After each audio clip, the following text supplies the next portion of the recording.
let's get started on the Jason and Maxwell Glover debate. Let's get right into the bullshit. Now, hello everyone.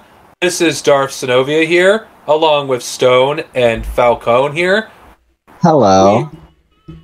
I might be here. We don't know about that yet. Yeah. To be honest here, I'm very disappointed with both of their performances. And I say this with love, because I think, I've followed Jason for many years, and I think what Jason did with, no offense, man, I love you. I think you do great content, but I think you practice liberalism by not challenging Maxwell hard enough. Like, it felt too cordial between you two. We're supposed to be Marxists. Yeah, it was, the pushback wasn't eloquent enough. No, I really do understand, Jason. It can be really hard and stressful, and, you've been going through a lot of changes in regards to organizing yourself, and you've had so many people that you were given, whether it's scarcely or largely, amounts of trust, and have been repeatedly stabbed in the back.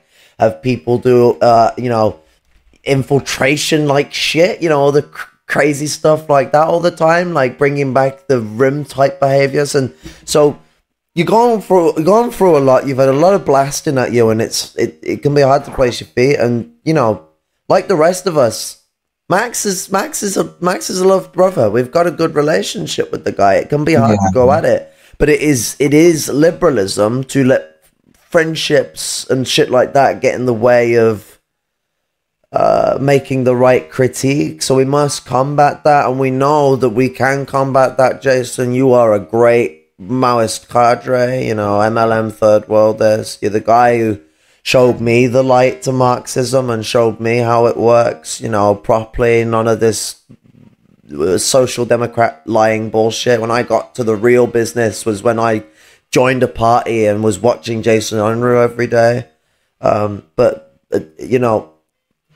We're sort of making sure that we get that essency of what you used to be like, where you would be blasting Mandem into the right position, Well, I understand why Jason acted the way he did towards the debate, and Maxwell to an extent too, but we'll address Maxwell in a bit. I understand because of all the experience Jason has had, in the past, few years, that it's just Jason has grown wary of debates. And I understand that fully. I understand that because of between the Richard Spencer debate, which was terrible, I'm just going to say it, and that debate with Caleb Maupin, where Caleb completely treated Jason with disrespect, despite them supposedly being friends. So and the Dust James debate, the Haas debate. So I can understand why Jason is sick of these sort of things, and I understand that, Jason. I respect you. I mean, I've been a follower of yours, a fan since it's hard to keep track at this point. And I do this out of love and respect. That I believe you were too soft on Maxwell. I think you should have gone harder, because there's so much things you guys could have talked about, like China's relations with Israel and Saudi Arabia, the thing going on with the Philippines, like China's history of supporting fascist movements, the Chinese and Vietnam War. It's like there's so much shit we can talk about regarding China. It felt like you guys didn't even scratch the surface. Yeah, absolutely. There's a web of shit to get into. I mean, one cannot talk about the bourgeois, imperialist, and, let's be real, fascistic tendencies of China as a state today without talking about its relationship with the Philippines, its relationship with Ethiopia, its relationship with Israel and Yemen, Saudi Arabia,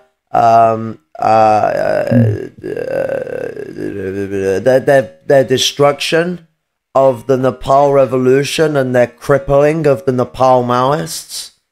I was going to say this, that they also were funding the fucking reactionary monarchy, and they also gave India weapons to fight off the Communist Party of India Maoists, and don't they have a pact with them on defense regarding the communists as well? I don't know too much about that. I think so, but there was an article saying they came together on talks about it because obviously the communist parties, those that are in the north, there's a ethnic and cultural tie between the north of India that borders China and that sector of China that borders it.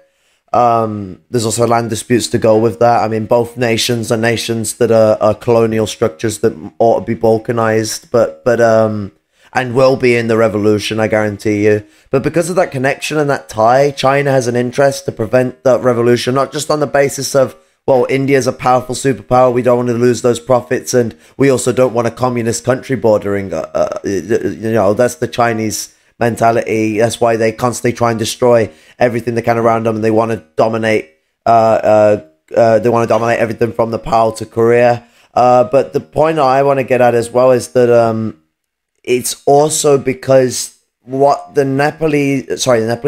Indian Maoists do in the north will inspire the Maoists that are in the southwest of China and will cause revolutions that, as I've heard Dalit comrades say, will cause the balkanization of imperialist China. Yeah, the other thing too is that the Chinese are also funding the fascist Myanmar regime to basically dominate Southeast Asia, to also destroy the communists in Burma too. In Myanmar as well, they supported 5 out of 8 groups that rose up in that civil war is an understatement. Sorry. They also are supporting the Thailand monarchy too. The monarchy that doesn't even live in his own country because he thinks it's a shithole, so he goes and lives in Germany. I'm joking. Yeah. Well, there's other things that these people they didn't talk about in the debate, like China's supporting the sanctions against the DPRK, one of the most sanctioned countries in the world. They're trying to denuclearize them as well. Yeah, because they don't want the DPRK to be able to defend themselves from China too. Yeah, I mean, it's about the fact that when they have that deterrent, the Chinese know that they can't bully them very well. Like, you can still bully them, but it's hard to do. And the DPRK has been hard to bully anyway. For all the problems that it has, and it has a lot of problems, it's still a position of where are the people gonna go? Like, we know the government has all its problems and it's not gonna just fix itself, so what's gonna happen with the people? And I feel that when the conflict does arise between North and South Korea, that's when we'll find out our answer, really. Yeah. I also want to mention the other thing too is China also steals Venezuela's oil.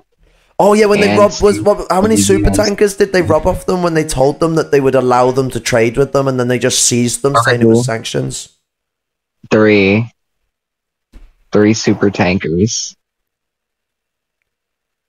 Fuck, man, The other thing too is they also are taking lithium from they're taking lithium from Bolivia, and they're also killing indigenous people in Peruvian mines. The companies are. And also, did you see that video where they were where a Chinese owner in Africa was literally beating literally whipping. With an actual, whip, like you would see in slave time, whipping them on... And this wasn't some We're not talking comprador. about This the wasn't some like comprador, because you know how white people, they always like think, oh no, it's the comprador. They're the ones who do all the savage shit. No, just like old school colonialism, and this pale, white as fuck looking Han colonialist comes up and whips these black workers. And China made the most fucking pathetic apology in the world. Fucking the US could have mustered up a better apology that seemed less racist. Like, genuinely, they acted like, oh, this is just a mistake. We wouldn't let this happen again. People are going to be punished. They only had a problem with it because people found out. It'd been happening for years. Jason could have challenged Maxwell on this point, and he didn't do it. Like, how is China socialist when China does a bunch of shit that is everything that socialism is against? I mean, my God, neocolonialism, that's old school colonialism in its own nation. Or let's not even get started on China's overt racism against the African people. I mean, I know I'm using this has been done to death. Remember when The Force Awakens came out in 2015 and how Finn's character was edited out of the poster, despite the fact that he was like the lead in that movie. And that poster was only for China. No other country had that fucking poster.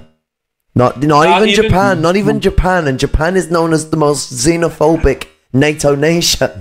It's like, when you're more racist than Japan and Israel, what the fuck? And so we also got to get into China's own racism in their own country. Anyone that's in the West is treated like, unless you're a Han settler, is treated like mindless morons that work in factories or work in fields. That's the mentality around it. And they look at rural Han people as lesser minded and fools, and they look at Han people whom have darker skin because of that they live in the motherfucking Gobi, or they live in somewhere else where they need darker skin because of the heat. They get treated as well in a racist light because they're not pale. That's where skin bleaching comes from. The whole skin bleaching concept is because it was to be as white as can be.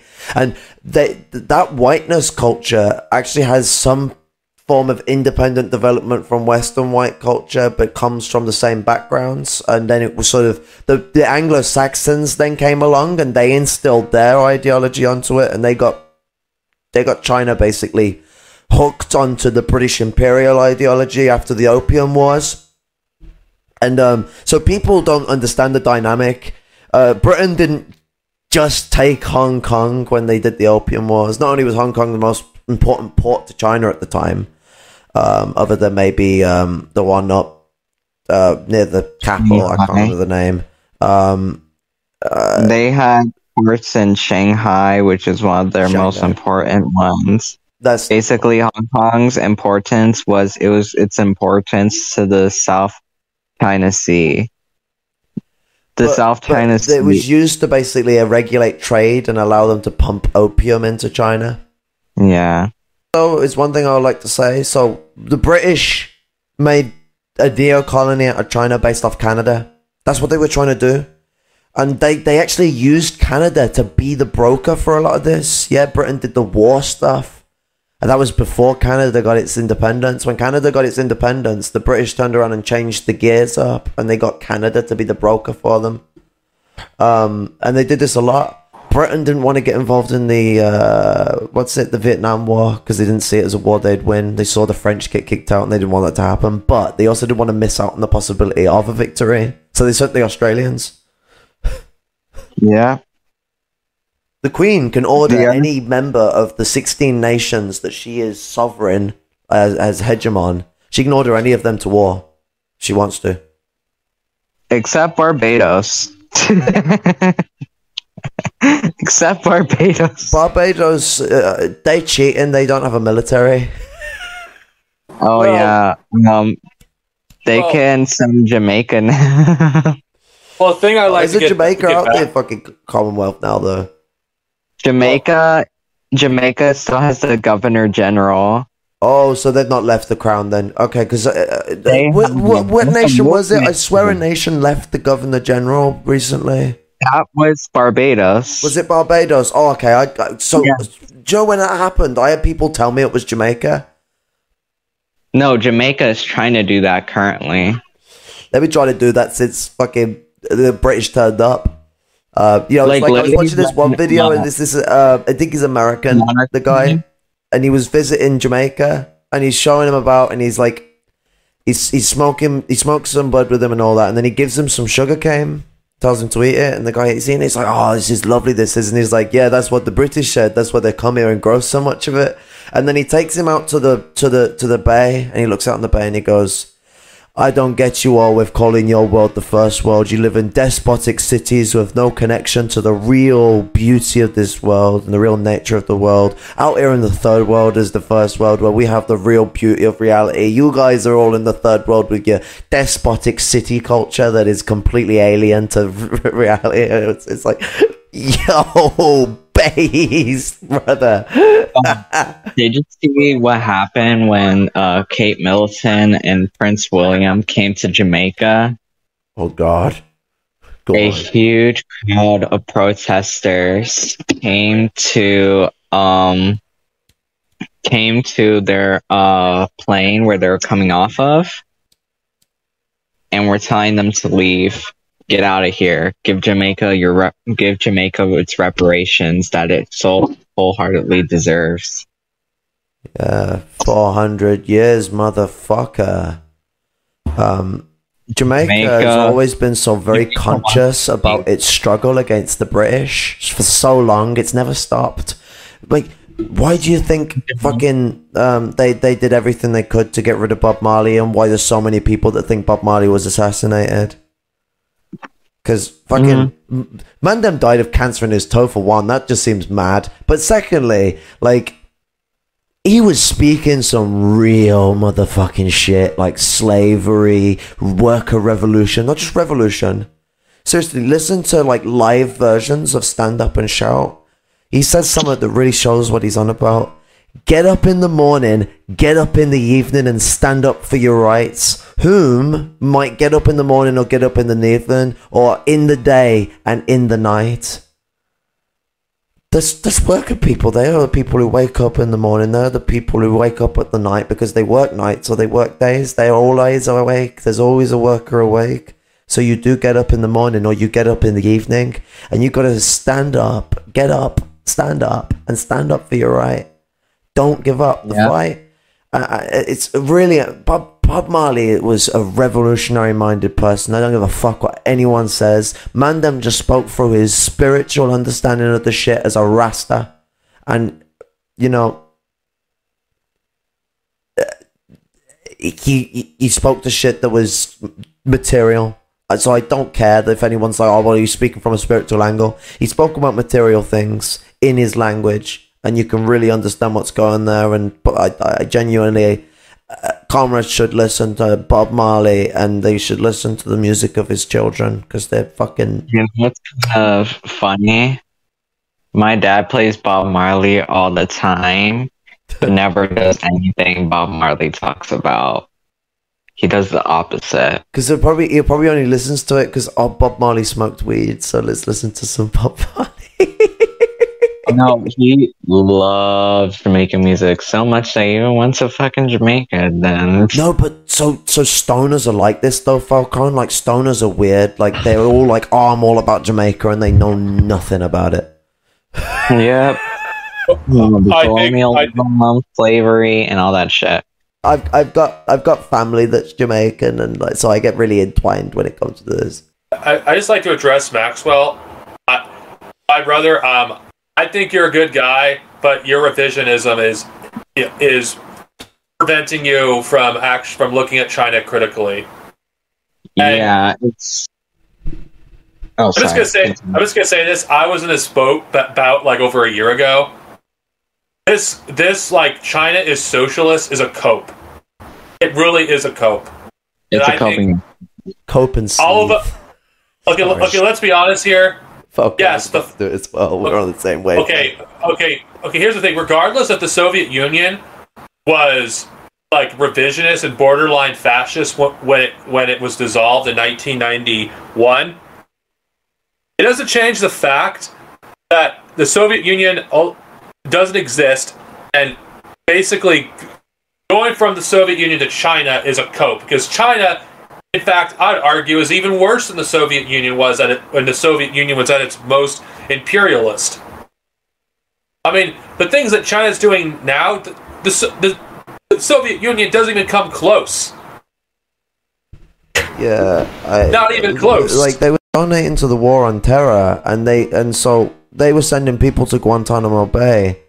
People from Xinjiang, because that's who they targeted. They targeted the Muslim population as soon as the war on terror started. I can't remember what the word is, but it's thank God we are in the hands of the United States instead of the Chinese. For the United States will kill us rather than take away our culture. That says a lot. People must understand cultural genocide is the most murderous form of genocide. Just ask the natives. Yeah. You know what? You fucking they go and talk about the natives as if murder genocide was really the biggest thing on their plate.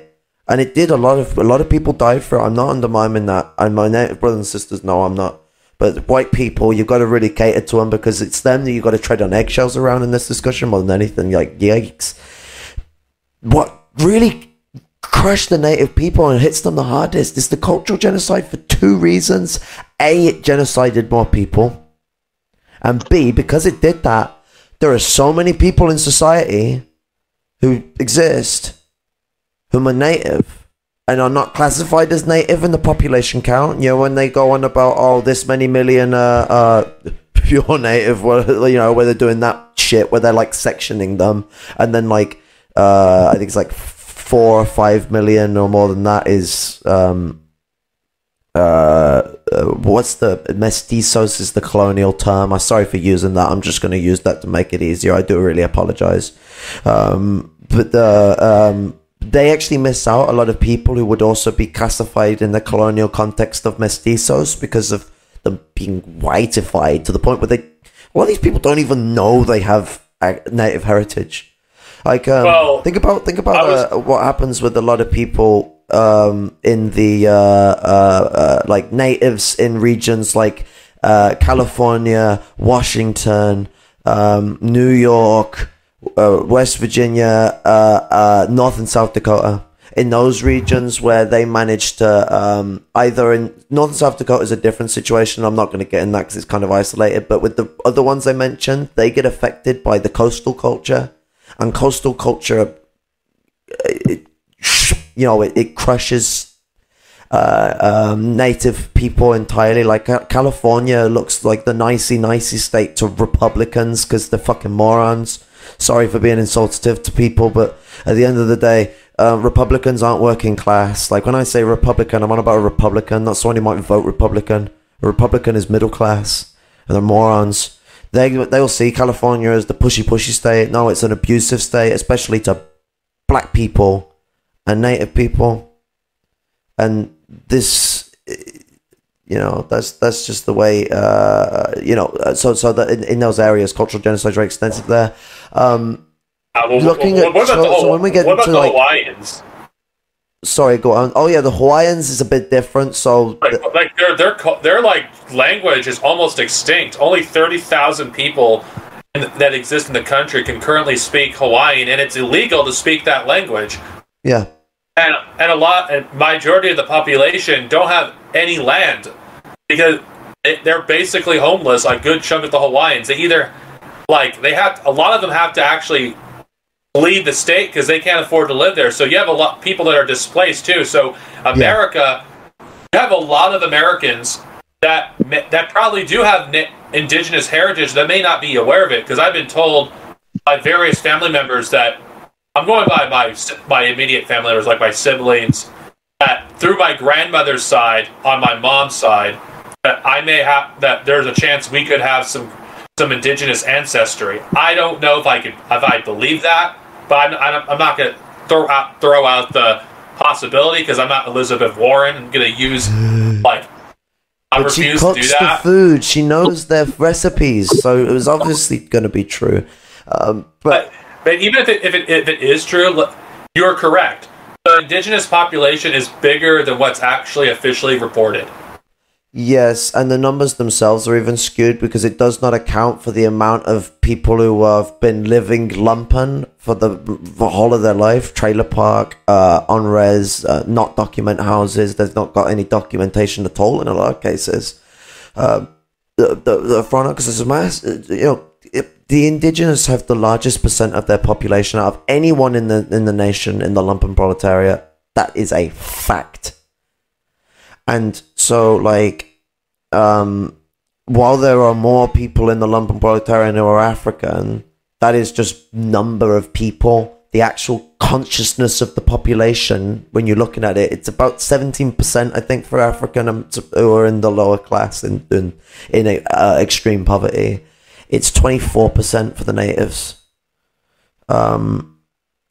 And that's the US government's estimates. It's probably bigger than that for both groups, but the natives have a larger problem in that regard. Hey, as the indigenous person in the conversation too,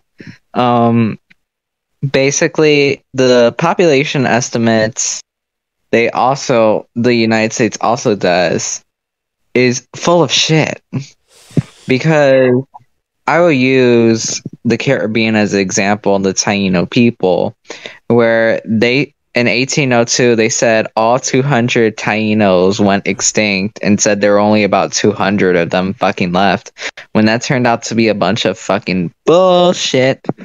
So, turned out to be a bunch of BS. And literally, it turned out that almost 60% of people living in the Caribbean have Taino ancestry or are majority Taino. Yeah. So really, they completely went extinct. But on paper, they're extinct. But in real life, they're still around. Like you mentioned, there's a language that's been destroyed in a lot of places. I mean, there's still some of it that exists. I mean, there's still a lot of people who are really strong on their Taino culture in Puerto Rico. China also is killing Inuit people by having its companies in Canada and in Greenland. Basically, it's like mining companies are killing Inuit people who are like, get the fuck off my land. All the stuff that's going on, and my man, Maxwell, and I know you know this. We all know that you know this. How can you in good conscience say that China is socialist when it does all of these things? Like, what China is doing is, no different than what America and the British and the Spaniards have done. In fact, I'd argue that what China is doing is possibly worse than America at this stage. Well, I mean, it's the next big thing in imperialism. That's how I always put it. But it's the considering I was going to go more into Chinese colonialism within its own nation, but first I think, considering that people have already been putting out more personal inferences on colonialism, I'll give you a little bit of a pointer that shows my prospects and the way I look at these things. So this is actually something that has me very defensive of people who are in Falcon's position, where they're trying to keep a hold of their culture, because this is really important to me. So I come from a background where my great-grandfather is Scottish. My great-great-grandfather, I've come to find recently from my mother, which is the she's the he'd be the mother-in-law of mother-in-law. He'd be the father-in-law. I can't English. He'd be the father-in-law of the Scottish grandfather, all on my mum's side, is Irish. Oh yeah, that fucking cat. And so, but and this is hard to talk about, but the my family on my mum's side is a victim of cultural genocide over a long period of time. It's sort of not just as back as those two. Those two were at the point where they were already diaspora. They were already being sort of eaten away, because at that era, you know, we're talking the 1800s, would have been the late 1800s. It'd be around the time my great great grandfather on my mom's nan's side. I think it's my mom's nan's side. No, my mom's nan on her mom's side. Yeah, it would have been my mom's nan's mom, I think. Yeah, I'm getting things a bit confused. It's really baffling, but around the time of the Irish famine was when he came over. I don't know when my Scottish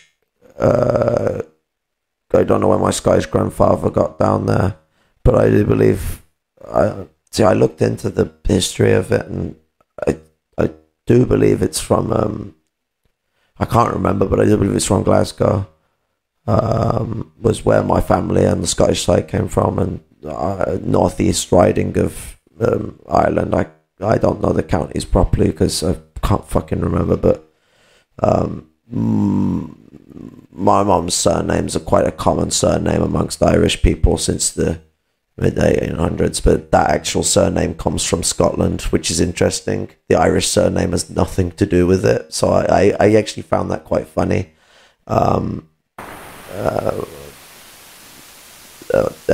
Irish name to my mom's side of the family is a little more just, but I'm baffling and I'm rambling and I do apologize, but my family being a victim of cultural genocide has left a hole in it because that culture has not been fulfilled. It's not been filled in, and English culture has not been very much taught to any of us properly either. English people across the board on that, because imperialism, you know, America's been experiencing it now. What becoming a dying empire is when you lose your culture. And that's what's been happening in Britain for decades. We've been eating away at our culture and falling apart to the point where everything is a bland mess, and you end up lost. But when you feel like you're missing something that you should have, but you've never had it, and there's parts of it that are entwined, because the English culture on my mom's side is Cumbrian, which is originally a Celtic region, and the way that Celtic region was changed, cultural genocide, by 1250 they'd culturally genocided the Celts in that region. They didn't kill them, they killed them via culture, and they turned them into Englishmen. And that's where majority of my mum's English side of the family comes from, Liverpool and Yorkshire. And so I'm very defensive over anyone going under any form of genocide, but I'm really, really defensive over my comrades who are suffering from cultural genocide. I do not want the empty husk that you get when you end up like me. And you know what, like, I will just say this, like, comrades who are going through this shit, like Falcone here, as to go through that struggle, they do have that sense of, like, emptiness that I had all throughout my life, and I never knew what it was. And seeing them go through that struggle, I figured what I was going through a little better, figuring out what it's like to have a family that doesn't care about its culture. They only care about work and sleep and play and fucking about. Like nothing's important. It's just work, sleep, spend whatever money you've earned from working, and then go back again, and work, sleep, and fucking spend whatever money you've earned from working and go back again. It's always about the cycle. But then looking at my family history and the devolutions away from it, and how broken my mum's family actually became since that loss of culture in the family. Like, my mum's family is heavily lumpen, and it used to be very proletarian. And so you start to map out and pattern things, and I'm like, well, I don't want any comrade to have to end up in that rut of becoming devoid in regards to their family's culture, their heritage, their movement forward, and what makes them tribe, what makes them a nation. And so I'm very heavily defensive of people of tribe, people who are having their tribe destroyed by cultural genocide. Tribe I'm using the traditional definition, means nation. It's the old definition for it. Family of families. I know a lot of communists who have the same sentiment of me and have a deep love for tribe. The thing is, I'm actually fortunate, even though that none of my family care that I reject my American identity in favor of my Irish identity. Because if I have to be honest, like, my family tends to be proud of its Irish roots, especially my late mother. Like, if there's one thing she hated is when people disrespected our Irish roots. Because that's one of the things that she was really proud of. Then again, I never got a chance to ask her how recent was our ancestors when it comes to immigrating to America, because I suspect it was recent. Like, because there's no way someone would be that close, would be that proud of their ancestry if it was like 100 or 200 years ago. They could, because two ways. They oppressed Irish because they will hold on to it to try and struggle against, but also Irish people, you know, when they were accepted into society, it was basically, okay guys, we want you, now that you've escaped the British, to do green shops, top of the morning here, and all that fucking racist shit. You know, like gimmick the Irish, leprechauns and all that crap. Like, basically, you know, is the way to put it, is the way that my comrade Lumpen Celt puts it, and he's absolutely right. You say top of the morning to an Irish person, he'll break your fucking nose if you're lucky. Well, the thing is, my mom, like, she was lumpen her entire life. So, and there was not that many things she was really proud of, actually, because she had autism, just like, you know, me and my siblings. And she didn't like people disrespecting our family heritage. Process. Oh, sorry. Go on. Okay, the thing is, the last name that I have is not the one that's closely associated more with my Irish culture. It's my mother's maiden name that's connected more with Irish culture. I don't know if people know this. Ryan is an Irish name for those who are not aware of it. You can't get any more Irish than Ryan. And my last name, I'm not going to disclose it here. I mean, no, I'm not going to dox myself. But that name is pretty common. Like, there's 100,000 people, at the very least, that I know that have my last name. It's Xi Jinping's real last name. But what's it? Jordan is secretly of the fucking Chinese. But anyway, the thing is, I feel like Jason and Maxwell... Well, before you move on, sorry, I want to say one last thing on that previous point. So I will say this. My prospect that I see moving forward is that I want to learn the Cymric, the Welsh, for those that don't know the real name for the language. Welsh is an insult. It means alien, same as Wales. It means alien people. You call them Cymru, Cymru or the Cymric. And so I want to learn Cymric and I want to learn Cornish.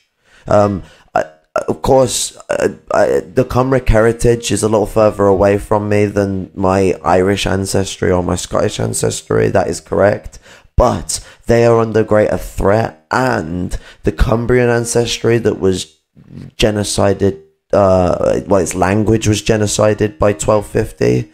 Culture's a bit different. I mean, Yorkshire and Liverpudlian culture is heavily influenced from its Cumbrian history, but the language has been dead since 1250, and the closest languages that exist are the Cornish and Cornish and Cymric. So I thought, if I learn those languages, it would be at least some way of getting a formal understanding of really what had been lost in the north, what had been taken away from England and the rest of the UK. Like, you know, all of England had lost many Celtic peoples. They savaged the Anglo-Saxons in Northumbria that dared side with the Cumbrians. They got them too, and the Normans went around and genocided everyone's culture.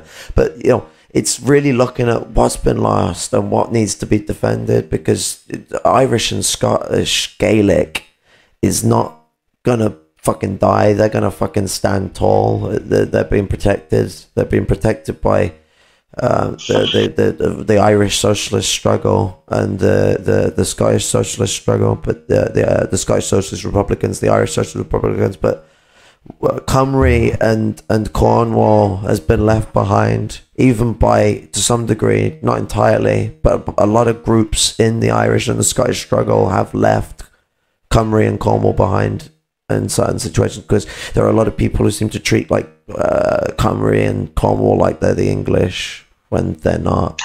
Cymru is one of the Cymru is almost as oppressed as Ireland was in the relationship with Britain. Like, it was used as a plantation field, and then when they fucking found out how to mine, they started using it for mines, especially pit mines in the industrial period. Can I say something? Go ahead. Since you're talking about like Wales, like I've met some like Welsh Maus who they haven't told me like they haven't asked me to refer to them as Cumberly at all. Huh? Cymru, Cymri. Like they haven't. I think it's with a U, but it's pronounced Cymru.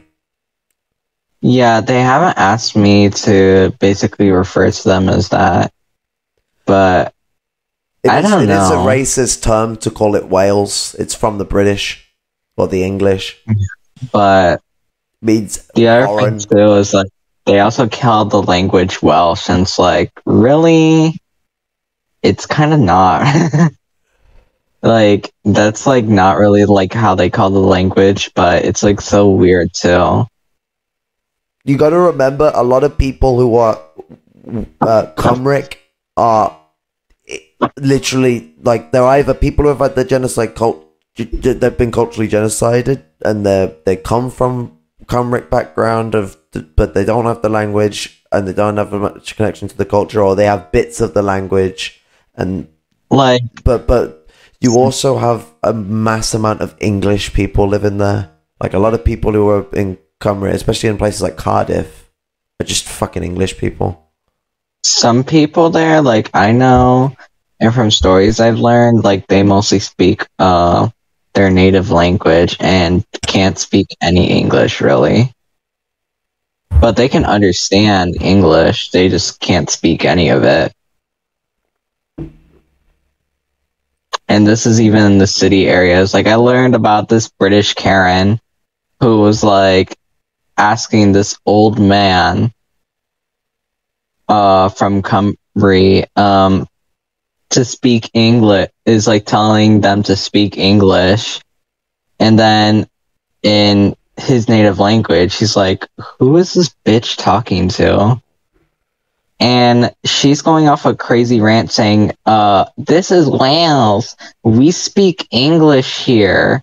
Okay, basically, in the English areas. So what I'm getting at is that a lot of Wales is literally settler colonized with mass amounts of white English people, straight up. Like, they basically tell that lady to get the fuck out of there and to basically leave that guy alone and stop discriminating against people who speak their native language.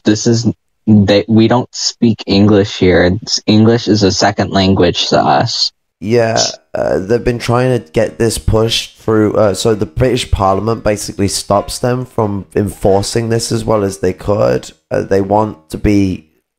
Wales wants to be like Ireland on this. You know, Cymru wants to be like Ireland on this, where they have actual full command of their language. But unfortunately, London has a lot of power over their politics, and so it's kind of like the same thing with Northern Ireland too. Yeah, with Northern Ireland, they basically like tried preventing them from passing a law for like the Irish language law and shit.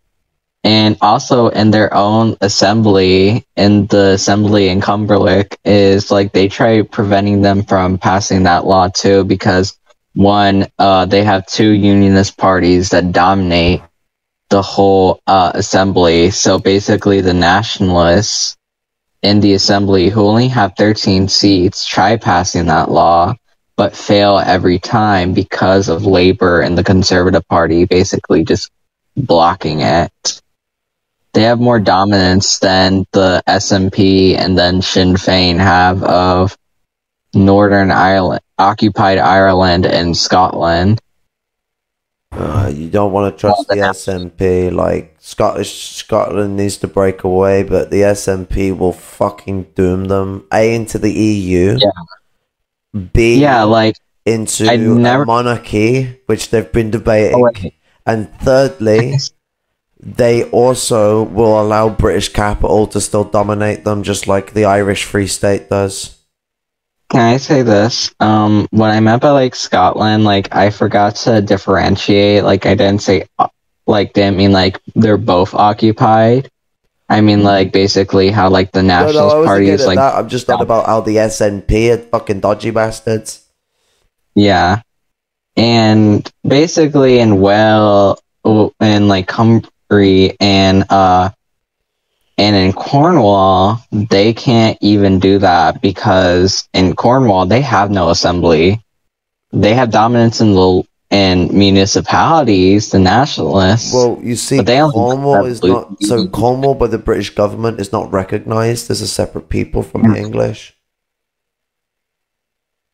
Yeah. They're a county.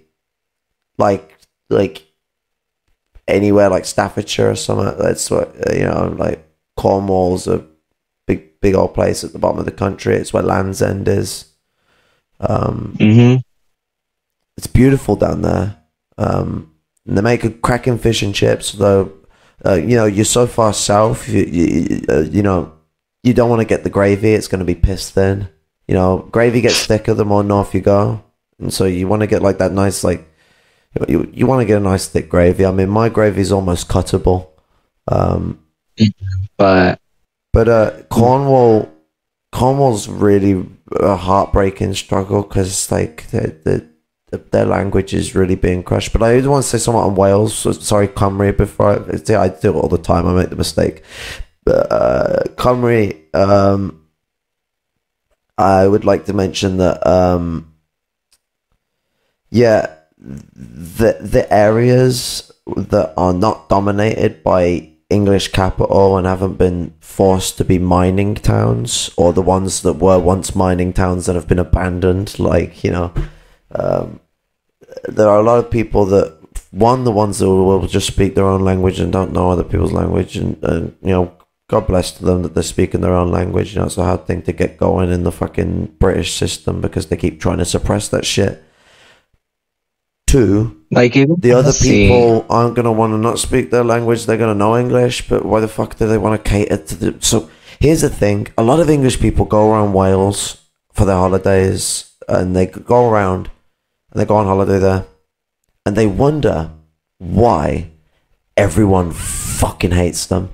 They really wonder why does everyone treat me like a dickhead? Why is it every time I go to a shop, no matter times I say thank you for my things, I just get glared at and spoken to like a dickhead.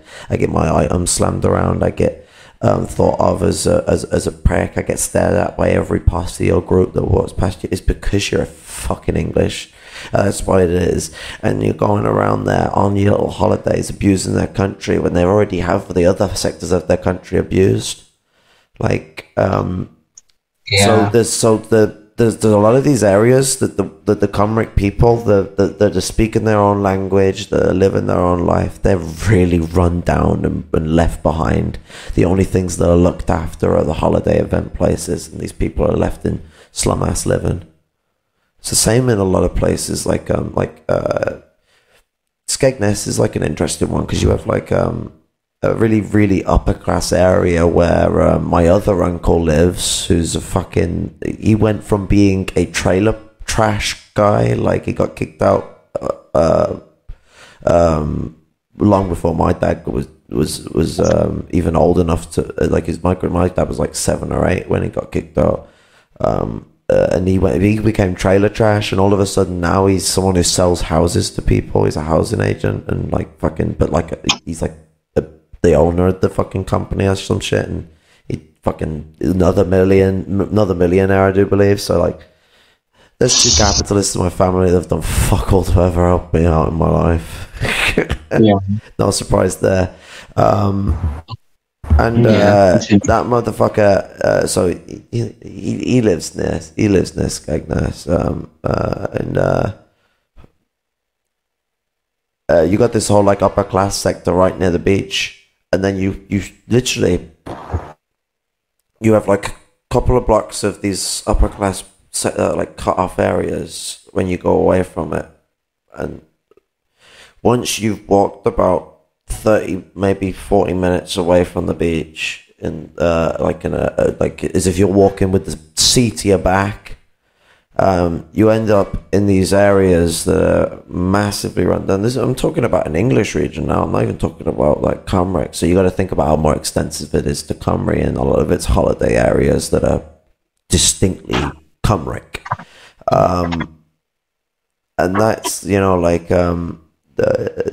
goes, you end up in what you guys would call the hood. That's where you end up.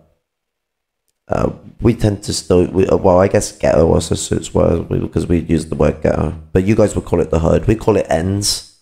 Like, you're in the ends, that's where you are. But these aren't the ends, these are like the center, but it's the ends. Like, you're not even at the end yet, you're at the start of it. You're in a world of hurt. The ends are huge. Like, it's like, like the back end of cities where you get the really lumpen, run down areas. It makes that look like a joke. Like, these places are fucking huge. Regarding the Maxwell, like, I actually think that Maxwell, you can do better than this. We know you all. You can. I mean, you do a great job with your political content. Your video on third worldism was great. And I don't think like we should be afraid to actually acknowledge that China is an imperialist country. Like, we need to stop with this cope, because the Soviet Union was dissolved in the 1990s. That we should look up to China of all fucking countries as an example for socialism. Like, come on, we're fucking better than this. Thing. So, can I say something? Oh, go on, Falcone. Also, to debunk Maxwell's point about how he still believes China is socialist, I'll pull up this thing over here where it's called Communism versus Capitalism, comparing both Mao Zedong's era and Deng Xiaoping's era. Under Mao, all industries and resources were owned collectively or socially. Free education, healthcare, accommodations for all, democracy, equal rights for all, rapid social technological development of China lifted millions of people out of poverty. Under Mao. Under Deng, privatized most industries and resources, privatized of outreach of most, privileges for the rich, censorship for the masses, executed. You had to become a bourgeois farmer, or you would have your shit stolen off you. Spread the lies that Mao killed millions. Oh yeah, because that came straight from Deng's mouth. I don't know if people know that. The whole big number of Mao being the massive murderer of loads of millions of people came straight from Deng's mouth when he got power and Mao was gone. Fucking trashed everything. In 1974, if one day China should change her color, turn into a superpower, if she too should play the tyrant in the world and everywhere, subject others to her bullying, aggression, and exploitation, the people of the world should identify her as social imperialism, expose it, oppose it, and work together with the Chinese people to overthrow it. To be fair, my definitions on social imperialism were a bit lacking before, and I got in an argument with a comrade young black Maoist on Twitter, and I was a bit of a wrong-un and got it wrong and got a bit antsy. And I don't know if they'll ever see this, but I'll have to pop them a message over on Twitter and apologize, because, like, you know, they were right. Like, social imperialism is a word usable for these social democracies as well, because it does fit the aspect of how the white people of the first world in the middle class, whom worship this shit, how they behave. Like, it's this, like, social version of imperialism. And that's where it got really, really, you know, I got a lot of love for Max, but I get really, really fucking spooked when I hear someone go, yeah, well, it's a bit capitalist, and it's a bit socialist, and yeah, it's imperialist. Like, what kind of whataboutism is that, brother? Come on, man. You're better than this. It's like, no, you're better than this. But guys, at least it's better than the US or some bullshit like that. Like, bruh, like, I hate that shit.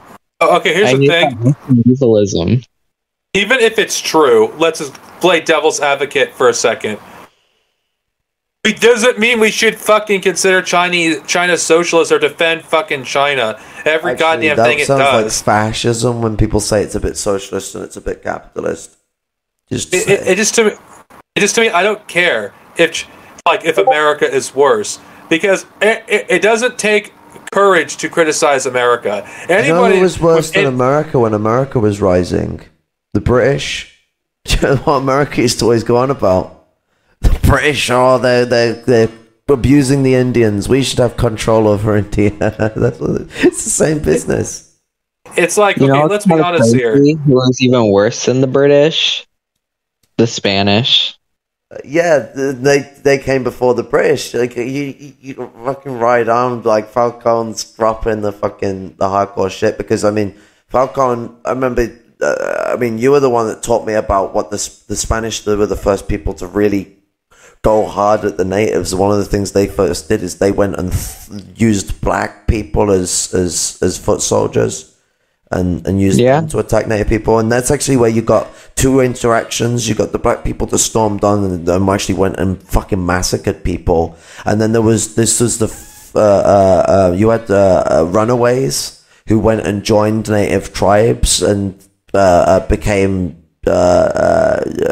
even in some cases chieftains. And they were allowed to this is how beautiful the natives are. They just had these people be thrown against them and massacring them. And these same tribes that were being under massacre took in these people that ran away. And they allowed them to be a part of their nation. They allowed them to be, they literally invited them in. They took them in as like lost children. Like it makes me cry. Like it's so beautiful.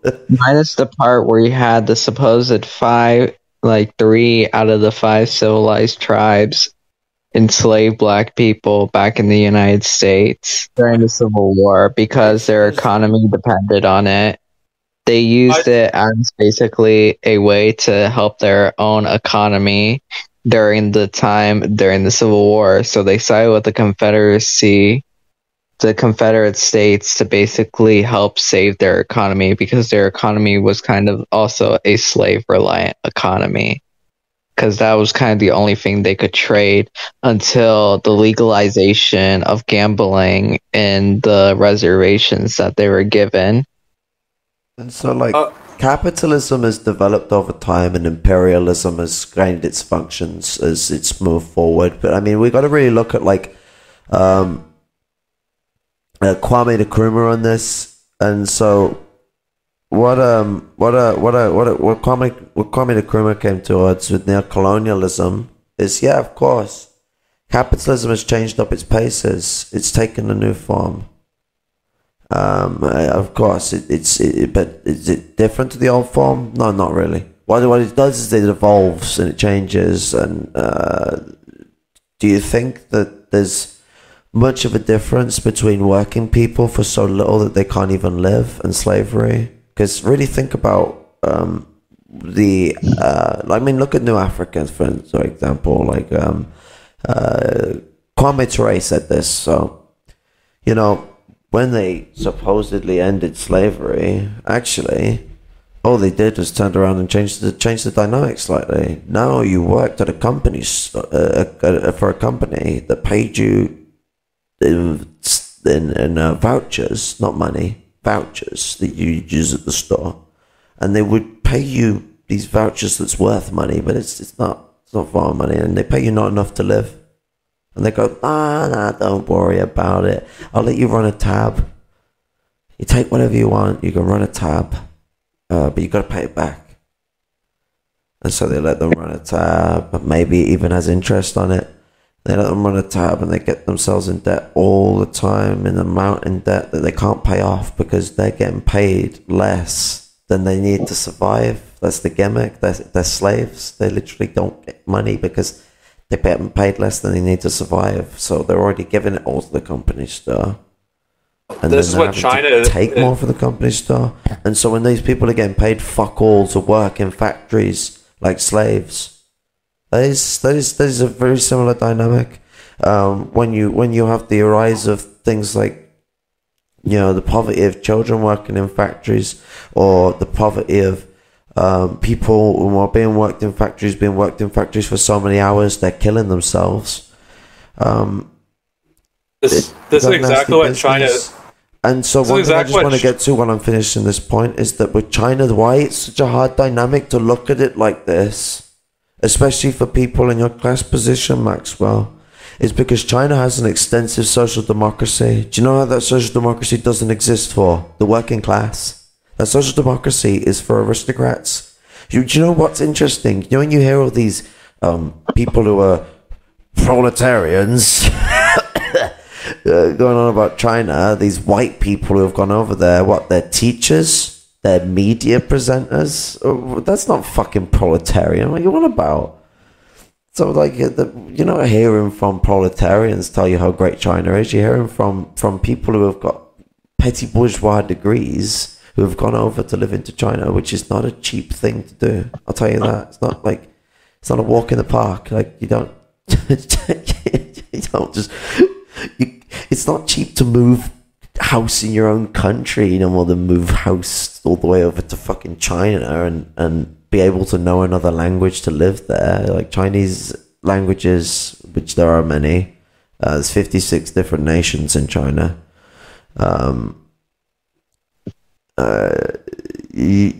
Where you're going to pin yourself, you got to learn one of them that's going to be suitable for the region you go to, and you got to know it well. And they're not easy languages to learn when you're used to the more European style of writing, or even the Aramaic and a lot of the traditional African styles of writing, because it's the Asian style of symbol writing I find is really interesting and is a lot different to the mannerisms we write, but it's so efficient. Like they could write in a page and write what we'd write in hundreds of pages, and it wouldn't lose the detail. Like it's just as detailed, it's just to the point, but they could do it in so much less because their writing is much more efficient and how they structure it. Like I say symbols, but their symbols are characters in the same way anything's a character, but it says more to the poignance of it. It's hard to get at the dynamic of how it functions, but because it's a completely different cultural influence. But at the end of the day, what I'm getting at is that the people that we hear about China being so great are petty bourgeois.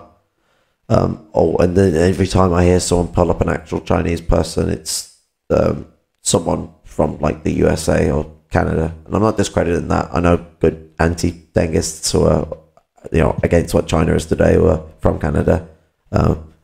Shout out to Specky V. But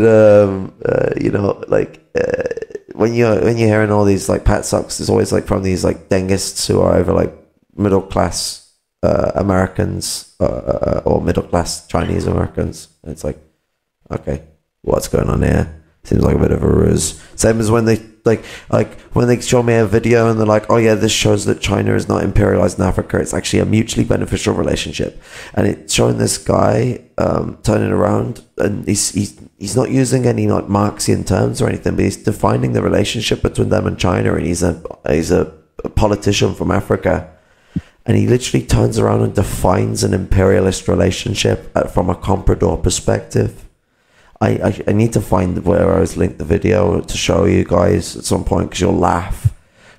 It was supposed to be a gotcha, and I was like, this is an African politician. I asked for a peasant or a worker, I don't want to hear anything from the middle class or the petit bourgeois or the bourgeoisie. I want to hear from a peasant or a worker. Otherwise, fuck off. Like, if you're going to tell me, like, you're going to show me an African, do not be showing me some bourgeois African telling me China's doing great. You want to show me an African talking about China, you show me a worker. And when I say worker, the working class is the lumpen proletariat and the proletariat, once disenfranchised sector of the proletariat, of the working class. You know, they are together. They're not separate entities entirely. We're just disenfranchised. We have a tie to the proletariat, and we're both part of the revolutionary vanguard of struggle. That's our position. And so, you know, as a class, when we formalize as communists, we will all come together with solidarity because we are together. When they try and obfuscate the proletariat, they're full of shit. But getting on the topic, what I'm saying with Max is that, like, so we got to look at this, like, with China, we've got to really look, and, you know, he said this himself, I know he wouldn't disagree with me, we do have to look to the lumpen and the proletariat of China. Getting in contact with them is quite difficult. I am trying to reach out. I do know someone who lives in China. Unfortunately, my capacity to message them, and I only recently met them, has been quite limited because I met them. This is going to sound quite weird, but I met them on one of those old Vimeo games, and unfortunately, because of the Ukraine-Russian war and this company being Russian, they banned the ability to use direct messages, so I can't direct message them. I need to invite them into a squad and then literally just chat to them in the game while we're on the game, but I haven't had the chance to do that because they're from China. And they were very conscious about, like, so here's the thing, when someone tells me they're in China, a falcon, I think you'll quite like this. My next question is, I got it wrong, I said 53, but I got corrected, and I remembered it now, it's 56. I keep getting it wrong, saying 53 is 56, but my question is that, like, what nation, like, curious, because they asked me what I was of, and I said I'm English, but I have a mixed heritage background of different Celtic backgrounds. And they turned around and they was like, oh, well, I'm Chinese. I was like, oh, well, that's blessed, comrade.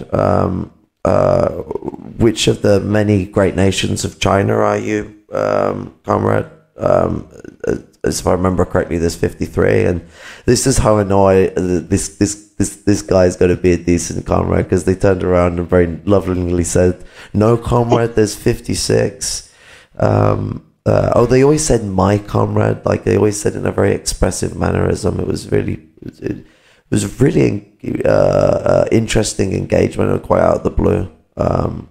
But yeah, no.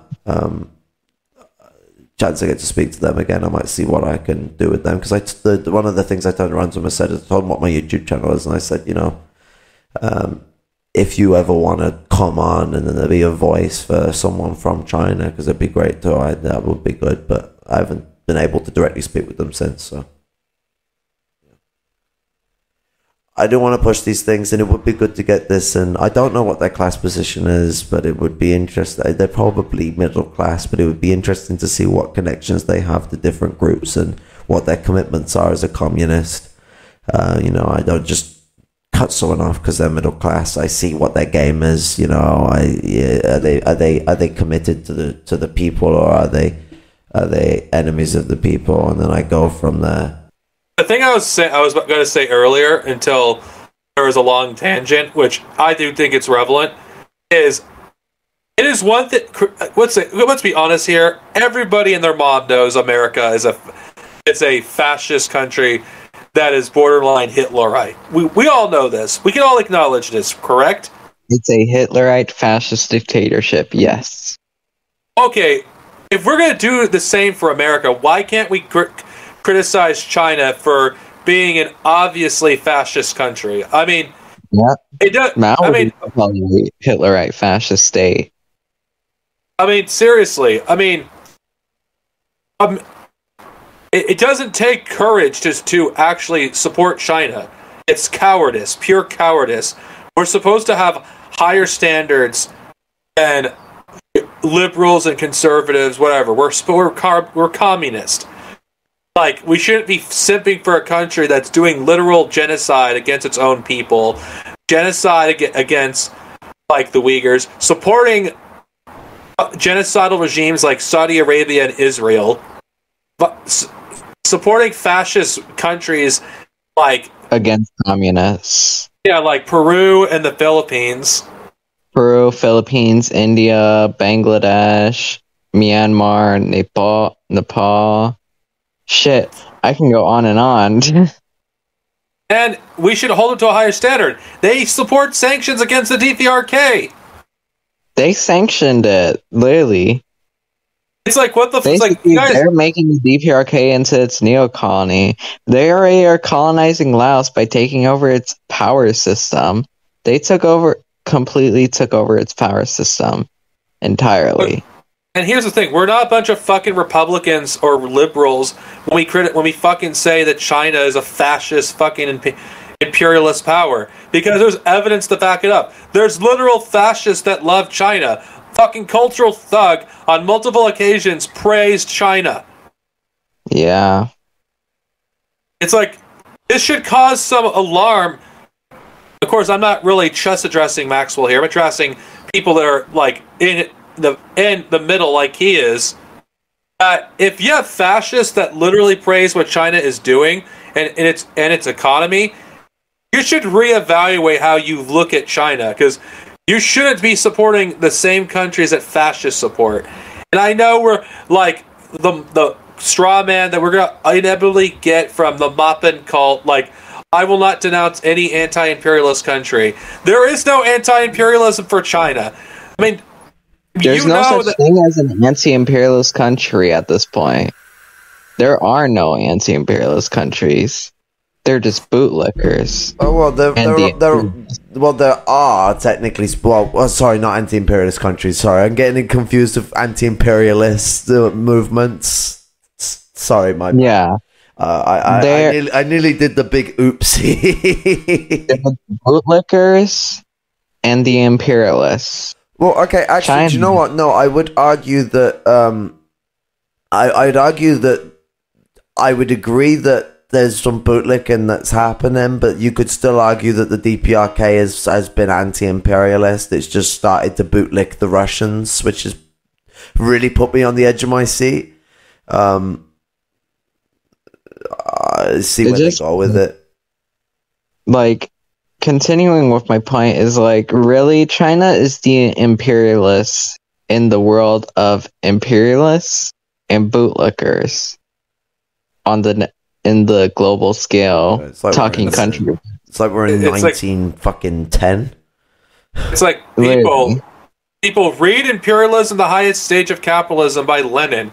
Everything he describes about countries that meet the criteria of what imperialism is, or social imperialism. Like he said, there's an left-wing communism, infantile disorder as well. Like, everything that Lenin would say about, let's say, England or America easily applies to China. Like, if you still think China is like imperialist, then you're basically going against even basic Marxism-Leninism. Even Marxism-Leninism is a dead-eye ideology that hasn't been updated since 1949. That's how old and dead. Well, I'm just saying basic Marxism-Leninism. The reason I bring this up is these people, we hate Maoists, we're against Maoists. Like, okay, I know I'm going on a tangent here. They're not Marxists, they're not communists, they're Dengists and Khrushchevites, which are not communists, they're neo-feudalists. I'm going to say, okay, neo-feudalism, it's the biggest fucking cancer to the struggle, man. You know, I think we should elaborate that after I say my last point. Maxwell, I went through the Marxist-Leninist third worldist fucking infantile disorder position over a year ago. I was in the same boat as you. Don't fucking make the mistake. It is a huge weakness in your position to hold China as socialist, and especially you're third worldist. Like, be a Maoist. Stop being a Leninist. Be a fucking Maoist, please. So you can't be a third worldist without being a Marxist-Leninist Maoist, because third worldism is an extension of Maoism. So by taking an ML position and being so like, I mean, like, this is sort of a problem that, like, when me and Falcone come at it is like, you know, our problem is like the lack of Maoism and almost like an ill taste towards it. Like not a like a malice, but an ill taste and almost like a ew, and like, you know, he sort of sticks away from it, and it's like Maoism is essential to third worldism. From the Marxist perspective, of course, we know people who are similar to third worldists in their perspective of the world who aren't Marxists, but they also behave like Maoists, so it sort of ends up proving my point still. But it's you know, looking at it from the Marxian philosophy of the matter, Maoism stinks throughout third worldism. That's why a lot of Maoists don't call third worldism. They just call it multipolar Maoism, or as I like to joke, because I have bipolar Maoism.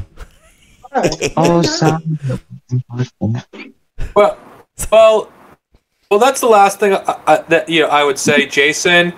Like, I'm disappointed that you didn't push Maxwell hard enough in that debate, and Maxwell, I'm disappointed that you haven't let go of the infantile positions of Marxism, Leninism. This is not in the position of Marxism, Leninism. This is like attaching onto the position of Khrushchevites and Dengists, like the CPG BML's positions and and things like that, where it's this weird support for China as socialist on the sly, where they try and keep it like they don't throw any criticism, but they'll rail on about Khrushchev all the fucking time. And I know Maxwell's got his criticisms, but he needs to be looking at things more directly and not you know, not being sprung away from it. And, you know, when it came with Jason, it's like, it's not just about not pushing back hard enough, it's not bringing up the big issues, you know, like China. Like, what would have been one of the best points to bring up in that stream? China congratulating the fascist leader of the Philippines coming to power, who is a direct descendant of the fascist leader from the 70s. Or was it the 80s? Can I? Yeah, it was 70s to 80s to even 90s. But can I say the other thing too? As I told Stone about this, Maxwell, there's no need to basically be staying in the middle ground of things. There's either the right path or the left path. Not a middle. You can't be middling your way through it all. You have to pick a side or not. You have to pick one side or the other. There's no third option. It's either path of revisionism or the path of anti-revisionism entirely. It's the path of Marxism or anti-Marxism. You can't middle your way through it. I'm going to speak as personal experience. If you're not careful with your positions, Maxwell, people like B-Level will take advantage of your weak positions on China. Yeah. And manipulate you. And I think everyone who here knows what I'm referring to. Like, that infamous thing with Venezuelan Patriot and myself. Yeah. Like, that did fuck me up for a while. And don't go through the same thing I did. Learn from your mistake and move forward. I think you're a good comrade. You're a good brother. And I do this out of love. Well, I have some things to say. It's like, the thing is that we're just trying to help you not fall into the wrong path or fall into a deep hole you can never get out of. Like what Darks just said, about the whole Venezuelan patriot shit. Like, I tried warning Darks about it multiple times while that stream was going on, but he didn't know until it was too late. He didn't take the warnings until it was too late. And we don't want the same thing happening to you, where basically you take our warnings when it's too late. Yeah, you don't want to do things so it's too late for tears. From into that hole.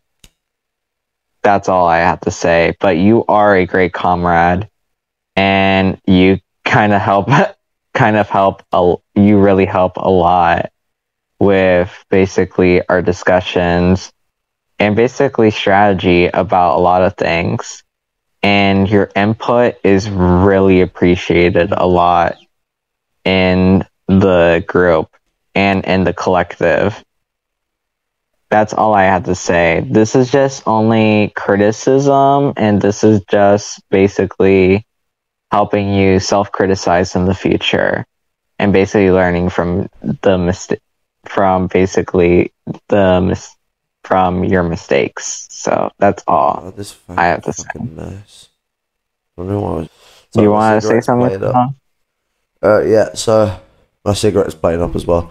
But the so the way I'm gonna come at this, so you know, I am hard because I have to be when it comes to these issues. Like I said, I've not only got the fact that I care very deeply about colonial issues. I have my own personal reasons, and I have historical reasons, and I have the literal fact that it's the right thing to do. But I'm very titchy about it. You almost say quite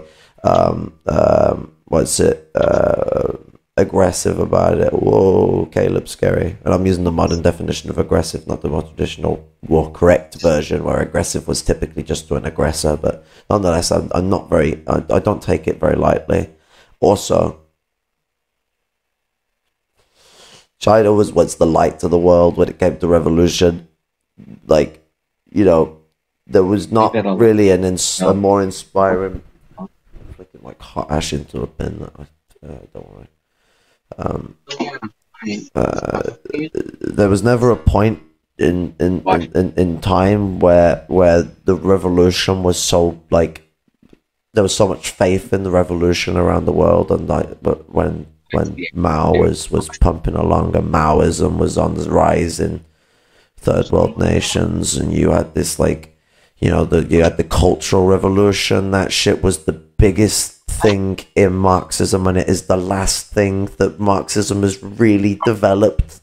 Because the lumpen proletarian thing already started before then, so that wasn't a new thing either.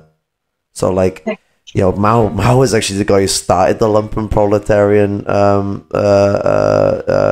stick, and Lenin organized the people who were lumpen proletarians, and then he's taken out of context on it, and Marx is too, because Marx even says you should organize the lumpen, but Mao was the guy who really wrote about it, and he said the lumpen proles form organizations for the local areas that help protect the people. They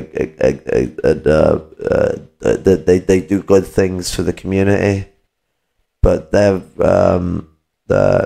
he does say what most aristocrats would say, and it's correct for a lot of us as well. Is we're a bit adventuristic. That is because of you're in a very radical state. You're very desperate. There's two types of adventurism. There's petty bourgeois adventurism, and then there's lumpen proletarian adventurism, where it's a little more. So the different aspects, and both of them cause massive problems in some retrospects, and can be beneficial in others. As Mao said, it's all about organizing these people and bringing them into the fold. And Mao come to learn over time that it had to the system had to be run by these people too, and that's when Mao lost power in the party, and you started to see the rise of Lei Cheng. Lei Cheng grows before Deng grows. Lei Cheng was the reason Deng got to get into power. Yeah. thing I also want to say is this: we leave out this one thing about the whole debate thing, and criticism is mostly how Jason kind of handled the whole situation, where he was being too kind and basically not even like criticizing Maxwell hard enough. And the criticism I have for Jason is he's thinking that if I criticize Maxwell hard enough that I'll just lose him. And he's basically kind of doing it because he's just going off of fear because of the fear of just like losing Maxwell, another third worldist comrade. But he shouldn't have to, because it's just direct criticism, and it's basically a part of communism, a part of the movement, really. Criticism is essential when you're basically trying to build the movement. It's unavoidable if I'm around. It's unavoidable. But criticism is necessary and mandatory. I just have one thing I'd like to add to that. Before you go, I do want to say one thing though, really quickly. It's not going to be long. You should have more faith in your comrades, Jason. Maxwell would not have been angry with you if you were more pushy in the debate. Have more faith. You've got a dialect here. Like, you give me too much credit over yourself. Like, the reason why we get along, and I am someone who you can connect quite well. I know I can be a bit of a stressor, and that's why we sometimes struggle in a lot of retrospects. We get on quite well dialectically because you're even more of a machine than I am, Jason. Like, fucking the obscure literature that you pull out of your ass, mate. Like, and I don't mean that in the expression of like it comes out of nowhere in a bad way. I mean in a good way. Like, you fucking you're a machine, and so you should be the machine that you are, man. But on top of that, you know what's the really biggest problem? Peeps, comrades, what's the biggest problem? Was that they mentioned things like socialist billionaires. Oh, well, I'm not for socialist billionaires. Like, that shouldn't have been the contrast. Because, of course, we're not in that argument. The argument's supposed to be between the line that we have and the line that he's decided. And that was supposed to be the discussion. There shouldn't have been any mention of maupin or socialist billionaires or that, because that was not the argument. That seems more like taking advantage to distinctify character. And I'm not saying in a malice sense, I'm just saying in the sense of how one behaves. Taking advantage to distinctify character away from the maupinites rather than really talking about the actual critical issues. And it felt a bit short. Like, everyone finished too soon. There was so much was missing. I mean, the debate wasn't even an hour. I make streams where I'm talking about Caleb speaking about Satanism last like 6. That's because I likely fall asleep or some shit like that. But both of you could do better in the future. I understand you guys didn't want to debate heavily on this, but I do feel like, but despite what you guys done, you guys have opened up the doors for criticism of China to be more acceptable. Because I'm just going to bring this up because Connor Gillis has basically made us all fucking irrationally afraid of criticizing China openly and aggressively. And that shit needs to stop. I think the silencing, we shouldn't enable the silencing of people who are from China speaking out against it, because that's pure racism in my eyes. Enough of this chauvinistic nonsense. We shouldn't be afraid of people like Connor Gillis, because let's be honest, these people have never spoken to the real proletariat in China. I highly doubt that. And I do think it opens up the doors. We should have these conversations more, because let's be honest here, China isn't going to stop doing what it's doing in Africa. And yeah, I know our videos on YouTube is barely anyone's going to see them. I doubt the chance of someone from China seeing them is like non-existent. But I feel like these conversations need to be had because we're supposed to be communists. Yeah, we could criticize what the Soviet Union did wrong, but we're not allowed to touch China. I mean, that's bullshit. Me and Falcone have had some like harsh disagreements where I've said some stupid shit on things like Peru, on like talking about like certain parts of I think it was Indian struggle. I got a lot of stuff wrong there, and I had to correct myself over time. I mean, even Falcone has come to notice that my positions on Gonzalo have shifted quite a lot. But you know, and it's because of comrades like Falcone and Luke who don't waver. And I mean, when I was under fire, Falcone was there, and Falcone never turned around and doubted me as a person and stood by me. I mean, Falcone Falcone would have been the type of person who would have gone and put cunt in the chat if it wouldn't have gone and got kicked out of it. You know what I'm saying? Like, there's a reason why people on the streets in Arizona nicknamed this trio Truth Squad, because the three of us here we bally it out, but. Two of us are lumpen, and one of them is like a fourth worlder who's from petty bourgeois background who commits themselves to the lumpen position. And like Falcone will deal with my annoying sides because Falcone will ensure that they're listening for when I do have my good sides, and will always try and give me a good faith criticism, even when I am being an angry arse end about it, because I can be, because I struggle in a lot of these discussions. Falcone's got a lot of reciprocity for my disabilities and my struggles, and it makes me have to stand back enamored. Even when I think like Stone is wrong, like mostly on the DPRK, I don't try to go too like hard hitting on it, like how he's like wrong on it, because I just don't want to basically have us like start like a huge ass fight where it's just gonna be like really nothing productive going on, and nothing productive is getting done. But I basically do it lightly, where basically something where it's productive and the conversation is productive and doesn't go into a whole on fight on the whole like topic.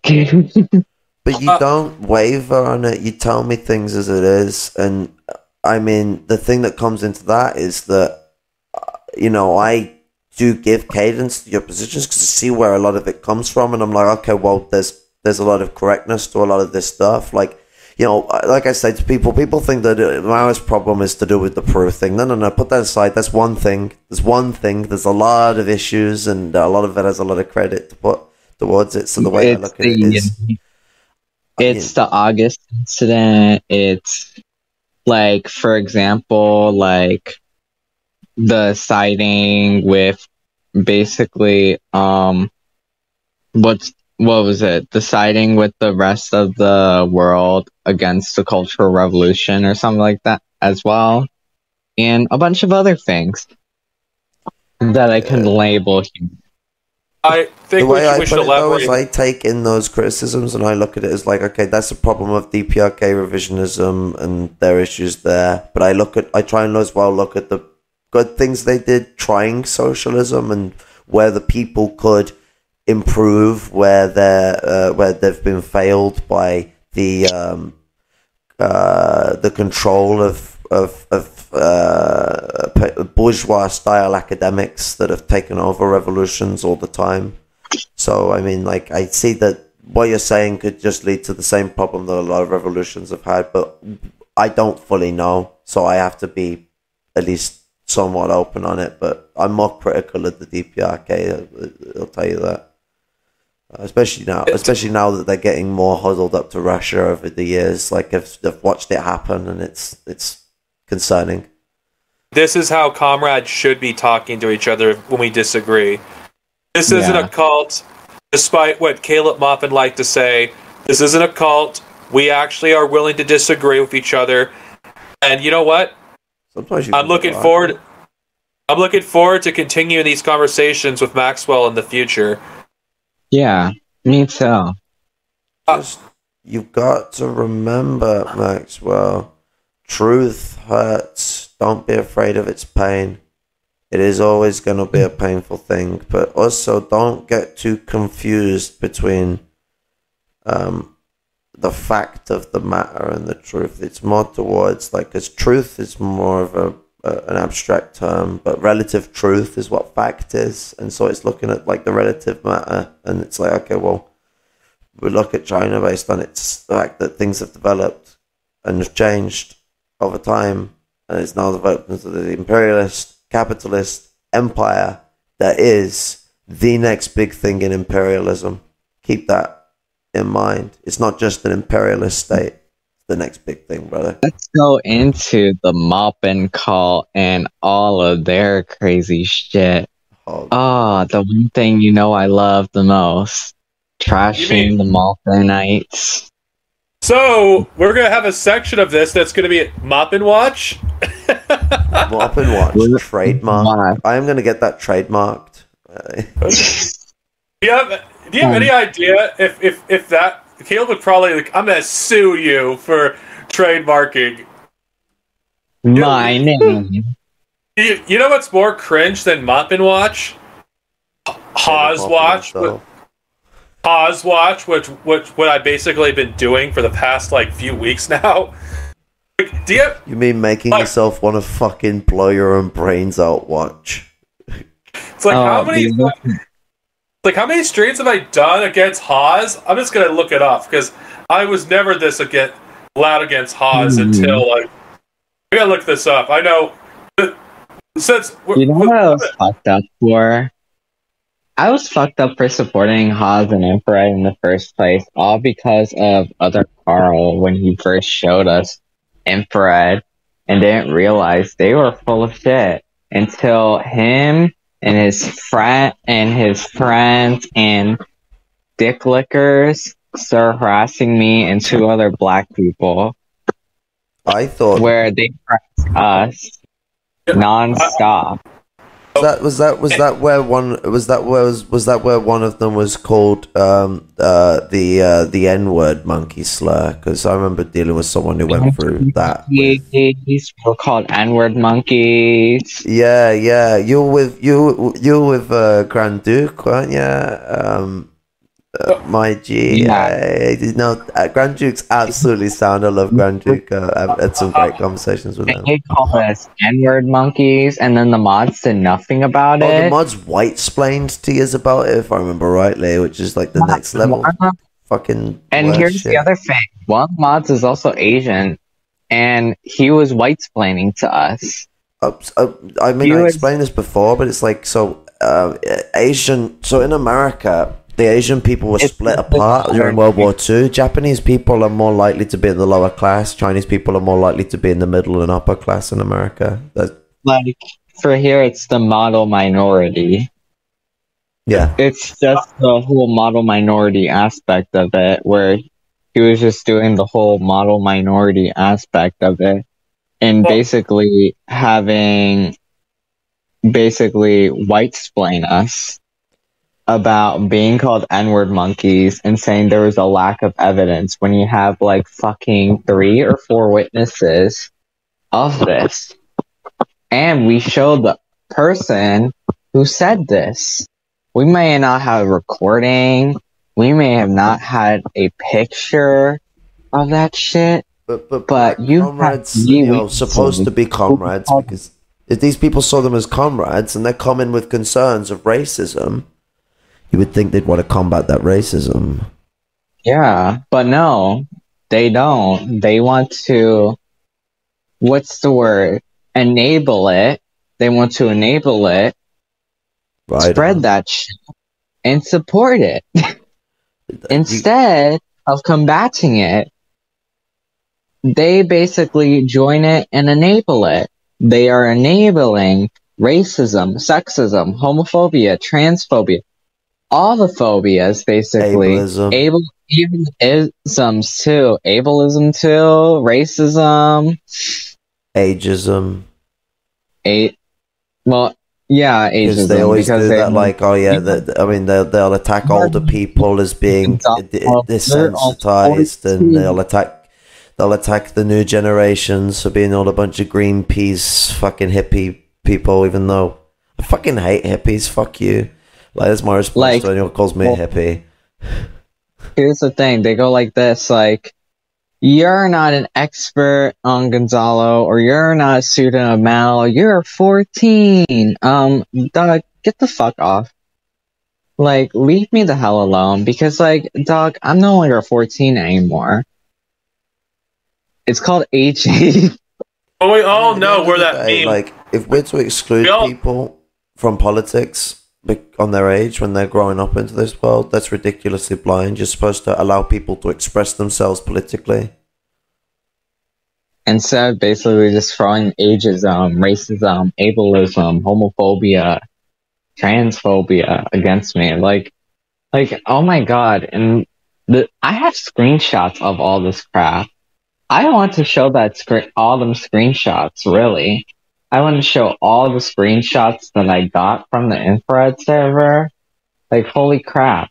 Every single time when I called it out, I get a wave of yellow basically supporting that shit. Like, what the fuck?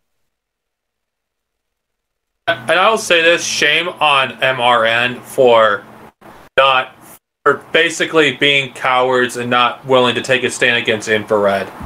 Because of, at the time, Vosh was essentially the Thanos of the fucking left. Yeah, if you want to fucking rot your brain. I was telling him, this is why, like, Net's been saying this himself, like, I should have been an MRN sooner, because I've been telling people for ages, stop fucking talking about fucking debate bros and dickheads like that. They're really not worth anyone's time. Like, you know. The other thing that is, I would also have to say is this: we should criticize ourselves and criticize our peers for some of us didn't even join the burn notice. Like, Jason's like, I am not joining or signing off on the burn notice. And I criticize myself for even supporting infrared in the first place and their fucking rise. Fortunately, I never went down that path. We're horrible for that. And then we basically realized we were fucking wrong, and basically now we're here following a burn notice, and we're gonna destroy these motherfuckers, and we're gonna make sure none of them survive, and we're gonna make sure that they get the ass kicking that they fucking deserve all fucking year long. I am not kidding. Let's be honest here. These people are a bunch of terminally online incels. I'm just going to say it for what it is. I mean, the thing I find really hilarious about this whole pet sock situation is Caleb Maupin has people that actually do actual organizing who are no longer part of CPI. Yet he chose a fucking Twitch streamer over someone like Yankee Tanky. It's like, what the fuck is wrong with you? Mm-hmm.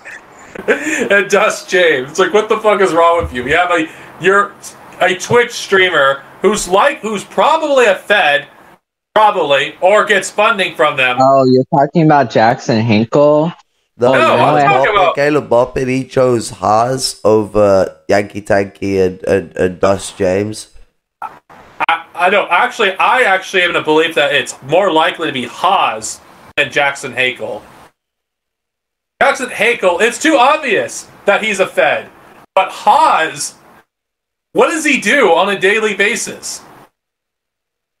Like, nobody does what he does for free. He's getting paid by someone. The joke I make about Jackson Hinkle, because Jackson Hinkle wears studio lighting makeup, but doesn't have proper studio lights. So, like, he looks odd. And the joke I make is, like, he wears more makeup than, like, fucking like the most poshest of, like, cis women, like you know, those types of people who cake themselves with a bulldozer. Like, that was always the joke that we'd make when my dad told me about it. It's like, you know, with upper class women, they end up caking themselves with cement mixers worth of makeup in the morning. You know, half a whale has been killed just to make this fucking product. And so like fucking what's it? Jack off Tinkle looks like he used the fucking whole whale to fucking start his productions. You know, like he's you know how he calls himself a Marxist-Leninist? Shit. When I used to be in ML back in my day, I don't care if I'm like 15 and it was like a year or two ago. I don't care if I keep saying back in my day. I could say that shit. I'm terrible for it, but I feel like an 18, so I get to do it. Back in my ML days, guys, I was debating Jackson Hinkle and how he was not a Marxist-Leninist because he supported a social democratic party and believed in some dumb-ass electoralism and all that puzzle fucker shit. And so I debated his ass and literally I crushed that motherfucker. I crushed him like you could crush a fucking cricket on a carrot stick. And literally just grilled him with like some fucking frog legs, motherfucker. A lot of people like to say that Jackson... You're amazing. A lot of people like to say Jackson Hinkle is a Fed. I was in that camp until I saw Haas say fuck organizing. Yeah, but guys, unions, you know those things that protect workers' rights? Haas has told us the great secret to them. They're all evil or some shit, I don't know. Apparently moralisms are bad, but they use them every now and then, so I don't know. Guys, who needs the FBI when we got these dumb motherfuckers? The FBI when you got the CPI. Yeah, the CPI sounds like a fucking what's it? A porn industry made by Vosh. Like it's like you know you're bad when you're out fedding the CPUSA.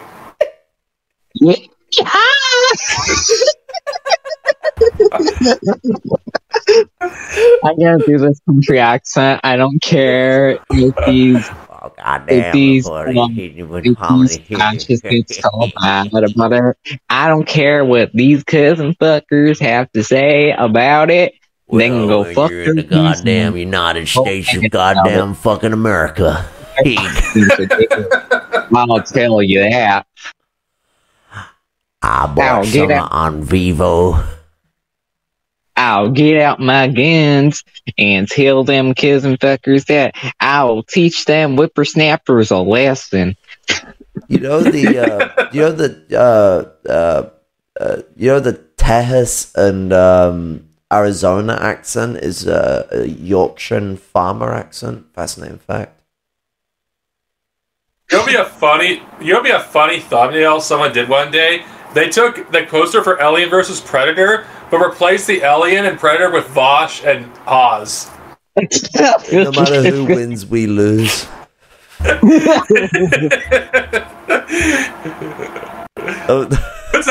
What's actually funny is regarding the pet stock shit. In a lot of ways, Haas is more revelant than Caleb at this point. Damn. Why ain't they patting my socks? Damn. So the reason is because Haas can fulfill the toxic masculine culture that Caleb has obviously dictated is necessary for him to push his shit in America. He might not be wrong though to a degree, because America. So what Caleb is trying to do is he's taking Duganism and he's applying it to the context of 2002 America. That really, really extremely patriotic fascist point of America where they want to do hyper-imperialism to deal with their weak-feeling position. Well, can we be real with you regarding Alexander Dugin? Why the fuck are we even still talking about this fucking niche fucking philosopher in the first place? Philosopher. Dude, he advises the Russian government. No, okay, I'm not talking about Nietzsche in the sense that he's Nietzsche, like, in Russia. He's not. He's well known in Russia, but I'm talking about... Not Nietzsche in Russia. He's involved in the Eurasian movement, which involves the French.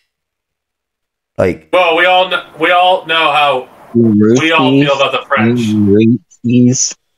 Well, of course, I don't know about the French, but obviously there's Germans involved in it as well. Like, there's still a lot of Nazbols in Germany, and a lot of them are Zionists. Well, okay, I'm saying this mostly in the American context.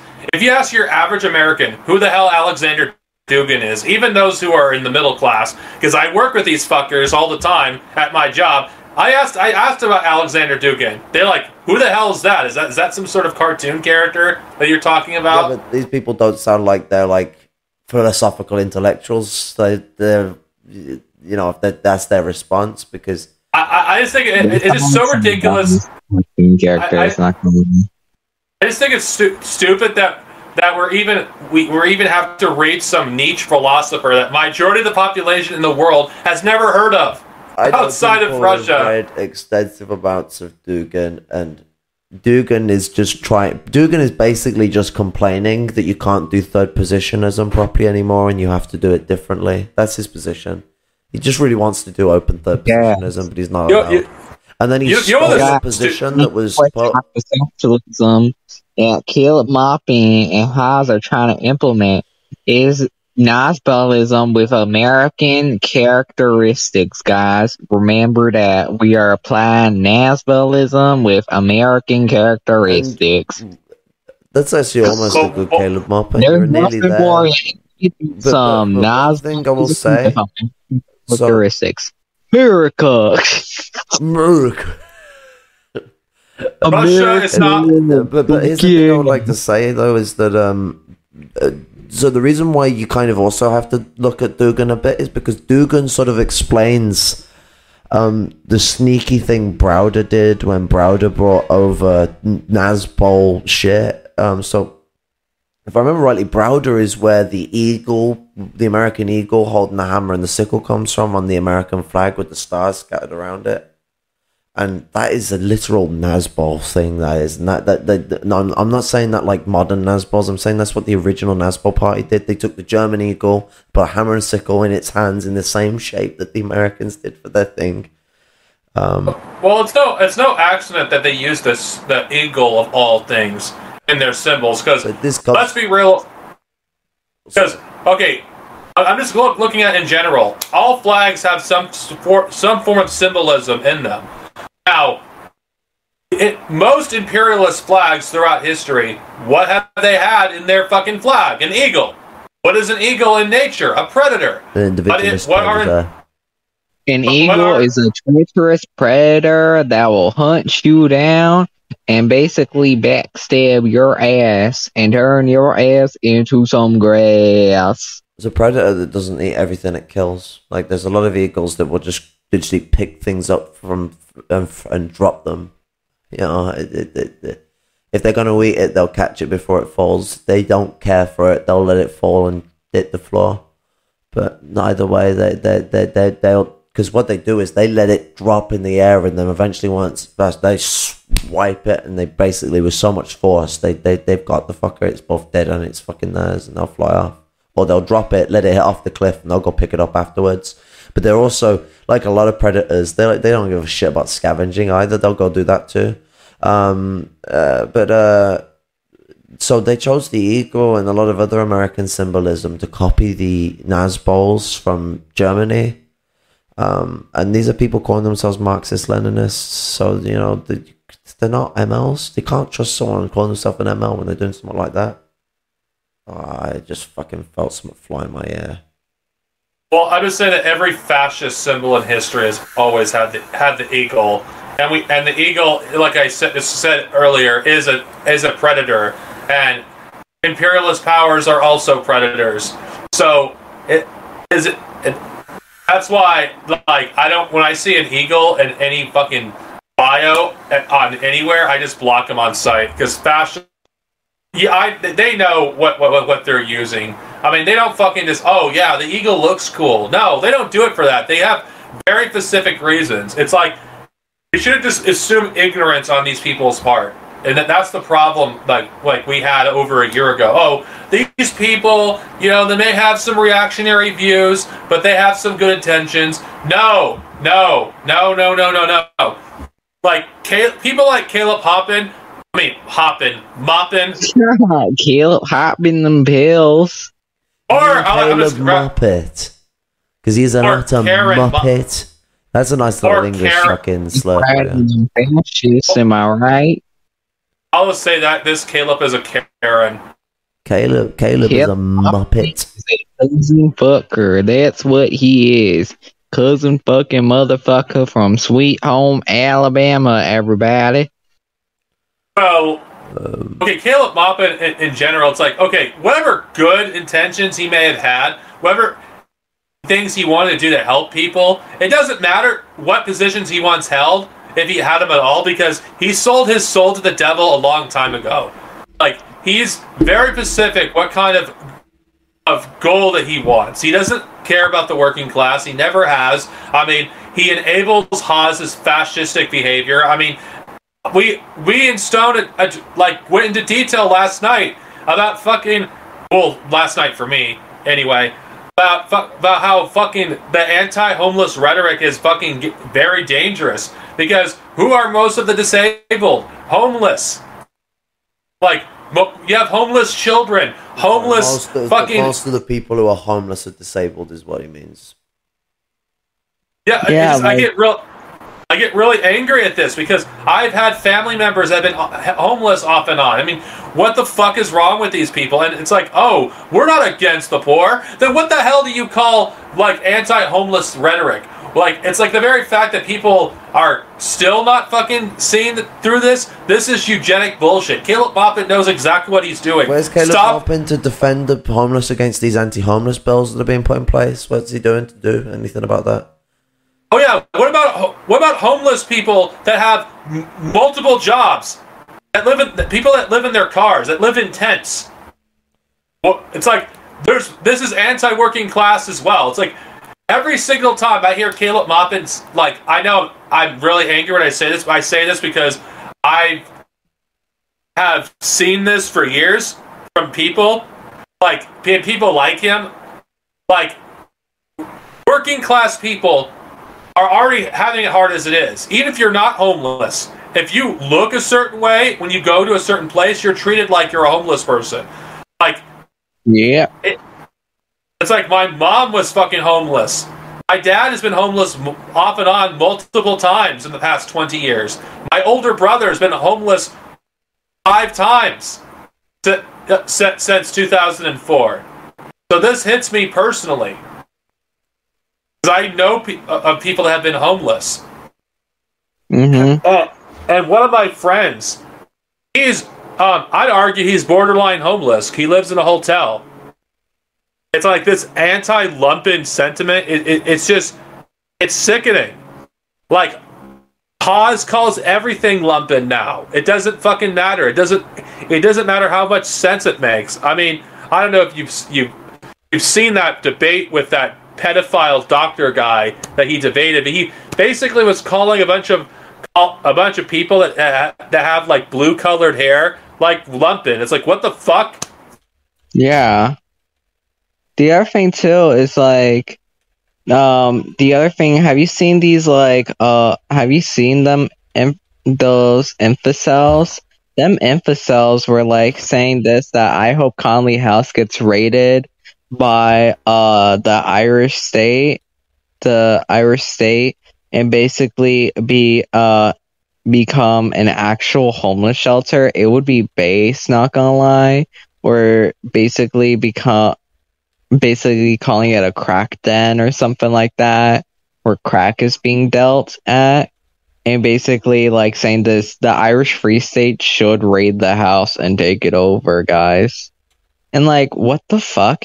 And then they were saying that it was for Ukrainian refugees, when that house hasn't been in operations for over a year. So basically, the Revolutionary Workers Union has a right to take over that house. And basically, I want to give a shout out on June 1st.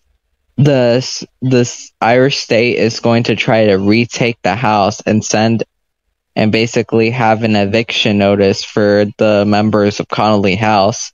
So basically, I want to shout out the protests to defend Connolly House that's going on in June. But yeah. And the other thing as well is that retook another house and named it I think it was called the Liam Campbell House too. That the Irish State would also try to take next. But yeah, they believe those are fucking crack dens, and all the homeless people going there are some fucking drug dealers and just people who are stuck on crack, and basically all the stereotypes about homeless people that they will throw at people when that's fucked up. It's literally most of the people communists mobilize are homeless people who have been fucked over time and time again. These motherfuckers are not communists. These motherfuckers are Nazis who will literally want to sterilize, exterminate homeless people. What's actually ironic about that statement is drug dealers are mostly middle class, and drug addicts are also mostly middle class. Yeah. Everything they project on the lumpen is what labor aristocrats have always historically done. They're the very thing they criticize like other people for. I mean, the Nazis were the same fucking way. They called everything degenerate, yet the stuff that they did was the very thing they've hated about other people. Like, they're hypocrites. I wouldn't be shocked if some of the people in Hawes's fucking community are also drug addicts. I wouldn't be shocked if Caleb Maupin is also a drug addict as well, or Hawes. Nothing would shock me. This hypocrisy runs deep in these people.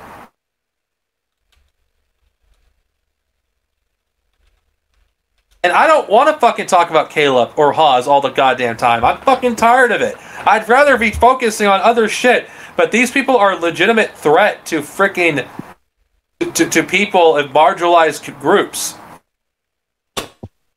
Bosch is not a threat to these people. Bosch doesn't pretend to be a fucking communist. He doesn't Bosch pretend is to. Unimportant, in my opinion. Like, no lumpen or proletarian really knows or needs to care about their existence, in my opinion. I think everyone gives so much shit about Vosh because it seems so big to them on the internet, but what's thousands of views compared to like billions of people? It's nothing. It's like pennies. It's pennies in the ocean.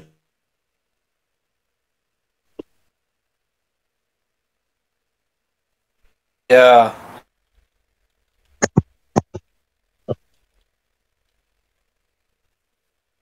The only reason I go on a tirade as much as I do regarding the pet socks because this rhetoric is very disturbing to me.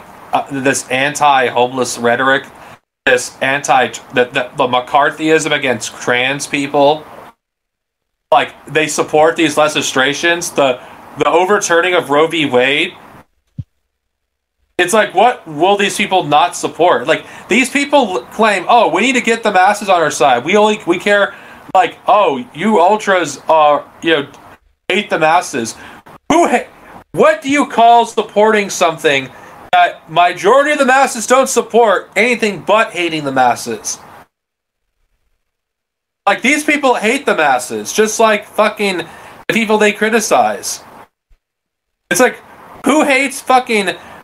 Because majority of, let's be honest here, America may be a racist country, maybe transphobic too, but how much percentage of the population is truly transphobic? I'm throwing a rhetorical question here. Most of them, but they've got a token trans person who likes them, so you're not allowed to criticize it anymore, Dark Snovia. You're banned.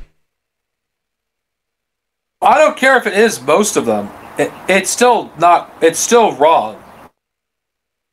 And not to mention, by basically saying we have to support everything the masses do, you're essentially holding the masses to a low standard. Like, we should appeal to their lowest common denominator. No, we don't need. It's like there's people we can talk to that would actually realize what they believe is wrong. We there's more people than you think that we could actually listen to us. The problem is none of these people will ever be reached because a lot of us just, we don't live in the areas that they live at, or like there's not anyone with our viewpoints in the Deep South. I'm just using that as an example. Like, not everyone is is transphobic. There's people that just simply don't understand what it's like to be around trans people because they never interacted with them. Just because, like, culturally America's transphobic and homophobic and sexist doesn't mean that everyone in the population is. And even if it were true, we shouldn't support it. Oh, crap, I didn't know that. Like, I hate the word masses. I really despise it because it dehumanizes what the people truly are. I'd rather just call them the people. Like, because they view people like us, like whatever, the masses. They view them as nothing more than useful idiots in order to build their ideal world, whether the fuck that is.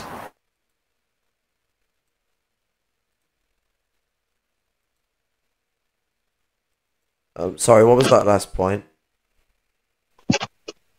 I was talking about, I don't know what the hell, it's like their end goal. What the hell do they want? We all know we know, but I'm asking rhetorically, what do they want? They're against, like, something like abortion, which is an unpopular decision by the Supreme Court of overturning it. Like, that totally is going against the masses on that issue. Going against, like, things like the minimum wage, which I wouldn't be shocked that they openly oppose raising the minimum wage. Like, these people seem to oppose anything that benefits the working class as a whole. Like, anything that helps the working class, they oppose. Anything that oppresses the working class, they support and somehow frame it as pro-working class, somehow. And don't get me started on the racist conspiracy theory about land back. About Haas basically making indigenous people out to be fucking greedy landlords. If they ever were to get their land back.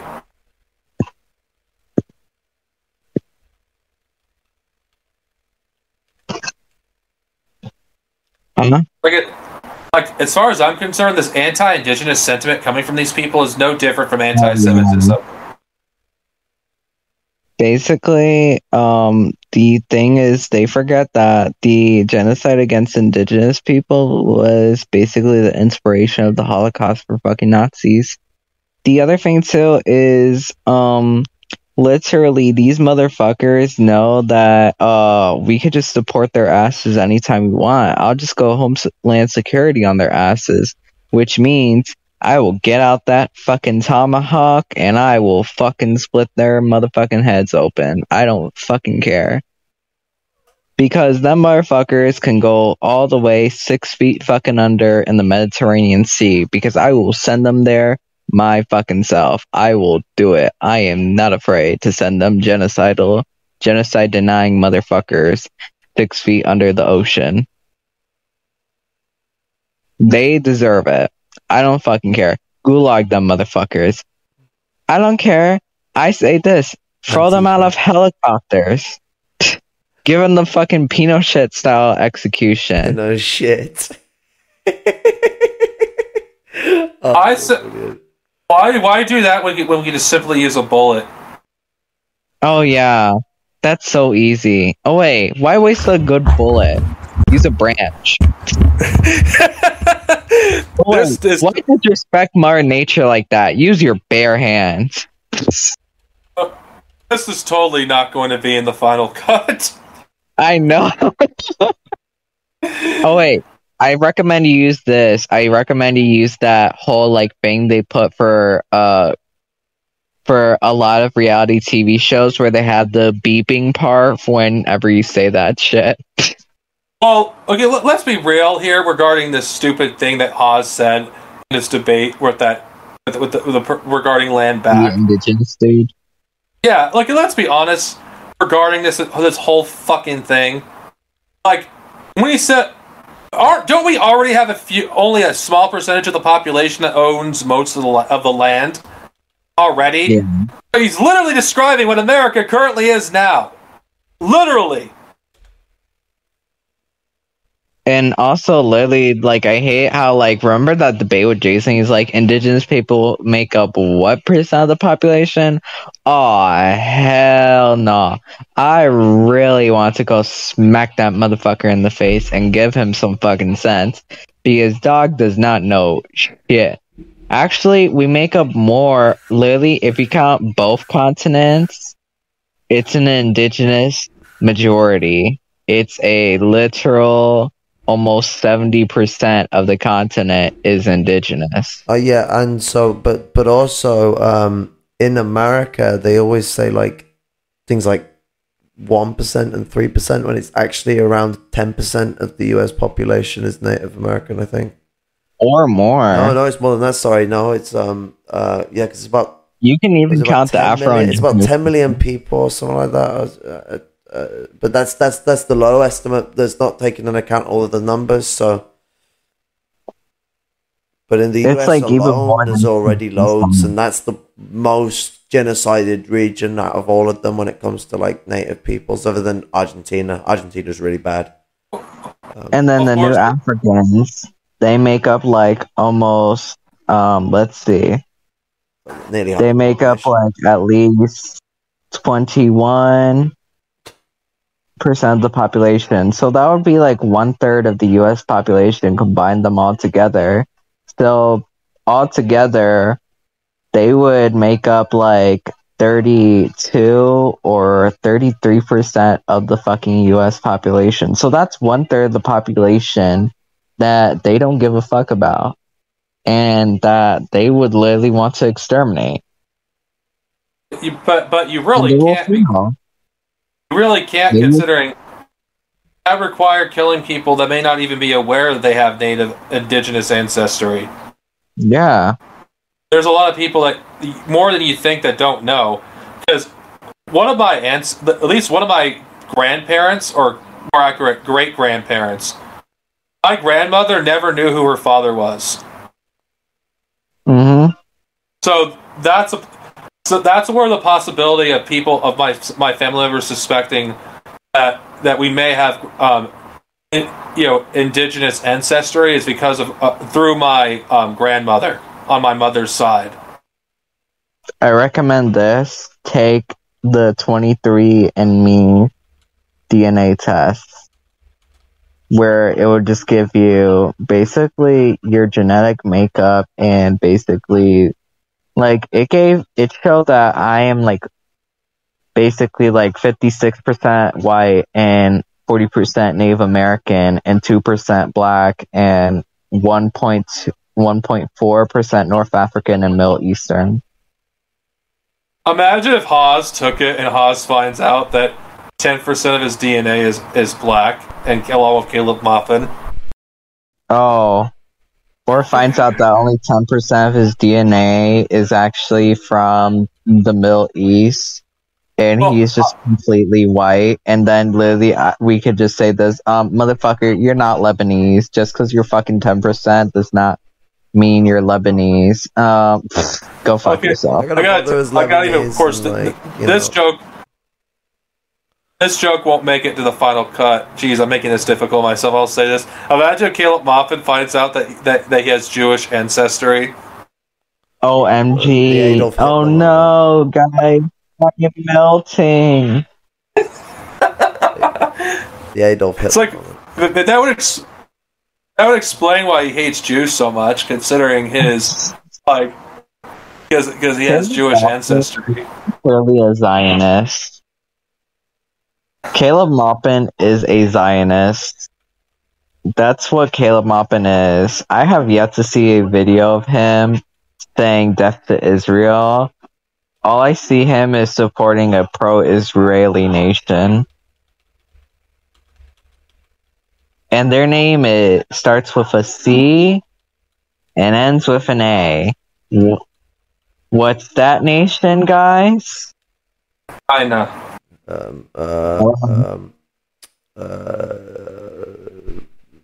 Untang ina. China. It isn't China. I can't think of one. Cambodia. Dog, it's China. I'm Caleb Maupin being a Zionist. trolling. You know, it's like tactically nuking, Okay. except no one dies. Okay, by the way, the past like 10... I don't think the past 10 minutes is going to be including as holy shit. This is not something I would include. Me and Falcon are the spicy members of MRN. You got yourself into something here.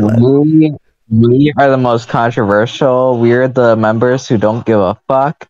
We're the members who will cuss you out. We're the members who literally don't give a rat's ass about a thing. But think about it, like when they were trying to target MRN as well, they come at me and Falcon first. They were the first two people that were hit. I don't care if I get banned for cussing so much. It will be hilarious, but funny that I'm beneath their notice, considering I'm like one of the loudest voices. I know, right? I feel like I should do a YouTube channel where I go like, where I just like play a cousin fucking cracker and basically just like go off on these people and just go on my cracker accent, my country cracker accent, gas. And basically just like be hilarious the whole time, like where I was like talking about how like Caleb Maupin is some cousin fucker motherfucker from Sweet Home Alabama, gas. Oh, he's from Ohio, and Ohio, you know. Oh hell no! Oh hell no! Ah hell no! That motherfucker, I see that motherfucker looking like he from Alabama or Alaska. Alaska has the highest cousin fucking population I have ever fucking seen. Shit. Alabama is where cousins go to fuck. I know I brought this up in my stream, but I would not be shocked if Caleb Maupin knows Chris Hedges. I would not be shocked. Chris Hedges is a dumb motherfucker. I hate that motherfucker. I don't think he's dumb, Chris Hedges. I think he knows exactly what he's doing. He knows what he's doing, and he'll fuck you over. The guy is I actually think that guy is a fascist. He is. It's no surprise. Ironically, he wrote really good books to like breaking down American culture and American society, but what I've been seeing from him lately, it's more overt. I think 2020, fucking damn it, must have done something to his brain, which this is reinforced the process of these people. I mean, you have to have some sense of anti-capitalist image to you to push your shit. And a lot of it comes with criticism. Oh wait, wasn't Caleb Maupin advocating for doing this in Kentucky, voting for Democrats in Kentucky? Because this one guy said that we shouldn't be funding Ukrainian Nazis or some shit like that, and he won the Democratic nomination. Haas is saying the same shit too. The one good Democrat. Like, holy shit, they're telling us to vote Democrat. Yeah. Because the guy is anti-Ukraine and pro-Russia. Like, the fuck? It's like, we don't need... Speaking of Ukraine and Russia, I'm so sick of hearing about this fucking shit. Russia is anti-imperialist from so-called fucking Marxists. It's an anti-fascist conflict, guys. It's an anti-fascist conflict. We're denazifying Ukraine. Like, the situation in Ukraine is so much more complicated than the way that the Western media portrays it, and the way that so-called Marxists portray it as. Like, it's an anti-Nazi operation. Yet, why is it that the Donbass? Why is there a lot of Nazis over there, or a lot of people that have Nazi-like views? Like, how is this an anti-imperialist conflict when you have literal fucking Nazis fighting amongst themselves? Oh, and how is this a denazification campaign? I agree. They're both supporting Nazis. Let's denazify both countries. Whoa, it sounds like you like the Ukrainians now. Oh my god. Who's literally dick-licking Ukrainian propaganda?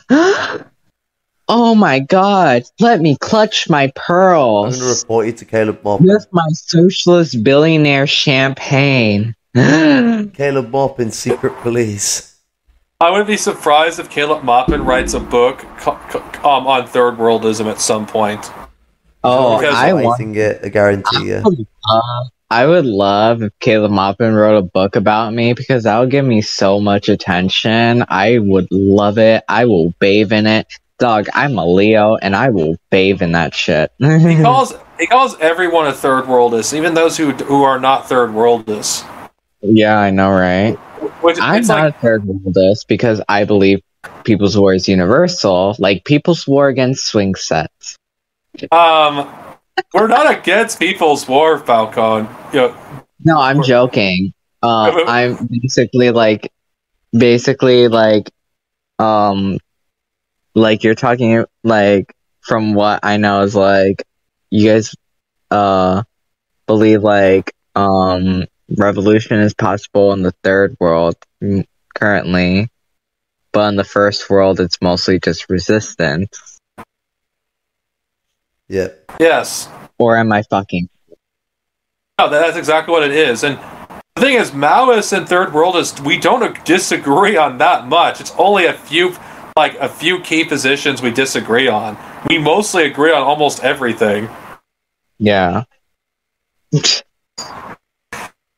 But like, I mean, like the most universal thing about People's War I can say, guys, is that it's universal against swing sets and Karens. And we lead People's War against these Karens, Kevins, Beckys. I don't give a shit. I will wage that People's War on them bitches all day. And also, People's War isn't just about the guerrilla fighting. People's War is also like, it's also about the, like, building up the projects for supporting the people, becoming, it's an expansion on developing the revolutionary capacity of power over the bourgeois nation. It's not just about the national militia, like Lenin went on about. It goes further. It's the food, education, and healthcare projects of the Panthers. They're important parts of People's War, especially in the First World, when it comes to us being in a position of resistance. We're not actively fighting a revolution, but also in the sense of when you're fighting People's War, you need to build a complete shadow system, a complete shadow society where you are out in the fields. Or like how in Peru, Turkey, and Philippines and India, how they fought back against the landlords who tried to evict them and the corporations destroying their homes, and the medical units they provided and the protections they provided to the people there. But it also involves the necessity to because I mean, like, when you look at it, the food projects and other stuff like that, they're always a necessity to People's War. It's just, it takes a different shape depending on where you're at. Like, if you're in a position where you're fighting the People's War, you're out in the fields and you're like, as it goes with the old Ballad of Ho Chi Minh, in the evening they grab their hoe, but when the morning comes, they sling their rifle on their shoulder. They grow their food, but they also fight, and it's all about developing that capacity to function as a rising proletarian state, essentially. Yeah. And and so this reflects into how People's War starts off in the First World in a more simmered sense. It will still start, but it's slower because we have to have the Third World revolt for us to actually engage in proper People's War in the First World. We're too weak. Well, the thing about People's War, anybody that speaks out against it, it's ahistorical, for one, to actually say it's not universal, because there's too many examples throughout history of humanity of People's War being universal. Being universal. Too many examples. We don't even have to go to the 20th century only to show every like People's War that's ever existed in human history. And it's ridiculous. And it's still being fought to this day. And also, like, it's been fought in first world countries like Turkey and Japan. If you guys don't know about the Japanese Red Army, they launched raids against embassies, Tel Aviv, stations. Like, they fucking blew up shit. They fought back the Japanese. Zionism, they fought all sorts. They fought all sorts of shit. They were protected by our Arab comrades. And they were well connected with a bunch of mouse movements too. Basically, mouse movements are connected like it's a fucking network. We are all connected to one another like we're a fucking network. It's an international revolution of the masses who are overthrowing their fascist regimes. The oppressed masses who are fighting back against the oppressive fascist regimes that subjugate us all. That sounds. We are a united front against these fascist regimes, and we are here to fucking overthrow them, motherfuckers. Yeah, but have you not? So, have you considered what? See, you're into all the radical stuff, but no. I'm with my white skin. I must turn around and suggest: have you considered voting for Roosevelt? Okay, let's be real. Reason why these people who are against People's War and dismiss it, they're scared at the very idea of possibly having to pick up a gun or witness a revolution in their lifetime. They're scared. They literally are scared. That's why they do this coping with China. That's why they will support, we'll support this country here, but we'll not support a struggle here. Like, let's be honest here. Okay, I love the Cuban people, but we shouldn't just look at Cuba like it's the bastion of socialism and Latin America. It's not socialist. It hasn't been for decades. It's Michael Parenti, in my opinion.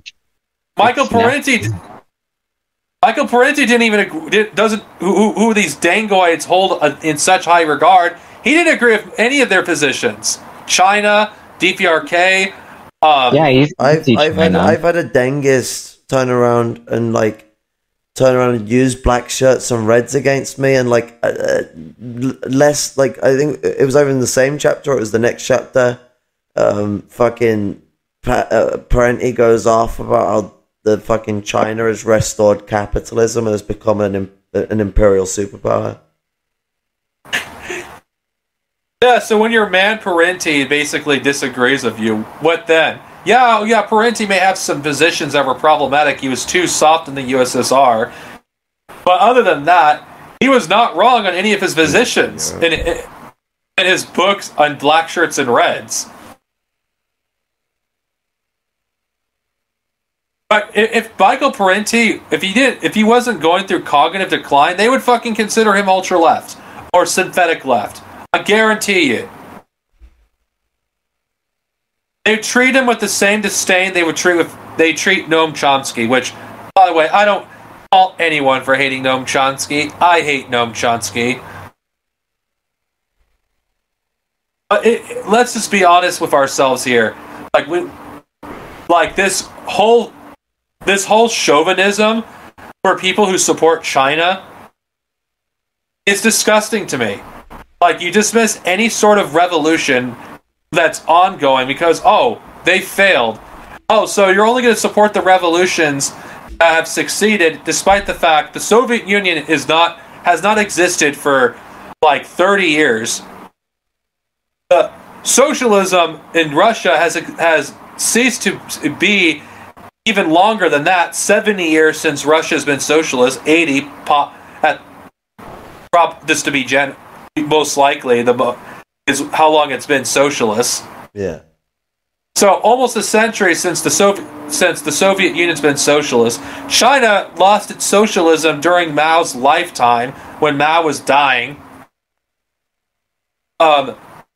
Countries like Cuba, regardless what we think of them, if they're socialist or not, like they're losing their socialism as we speak. And why is that? Because of capitalism. What choice do a lot of these countries have? They're not like China. I know this subject constantly goes back to China, but it's relevant because China is a superpower. It doesn't have to do anything that these other countries have to do. It could be socialist if it wants to, but it doesn't want to be socialist. The people that control the Chinese government don't want China to become socialist.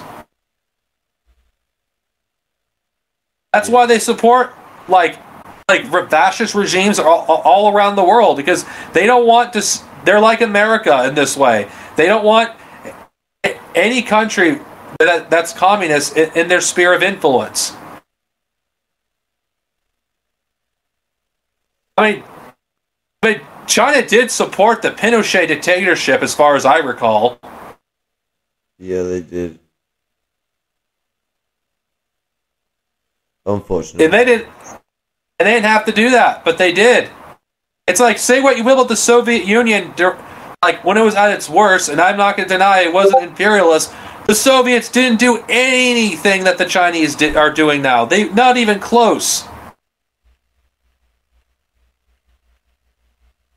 The only reason I'm as hard against China as I am, because we're supposed to hold countries who are supposedly socialist to a high standard, yet nothing that China is currently doing is socialist. Imperializing Africa, supporting fascist regimes all over the world, just like the United States does. It's like, when you look at the positions of China on fascism in America, what's the difference? But so because China wants it. It has a red flag that stars because gold. But because China is a little bit nicer to these countries, so we should suddenly support this country uncritically. See, nicer isn't really the right word. It's more so that they give a better deal, so they do better marketeering. They're loaning people just as much money, if not more sometimes, and it's like, oh yeah, well they just get given you a thing before, and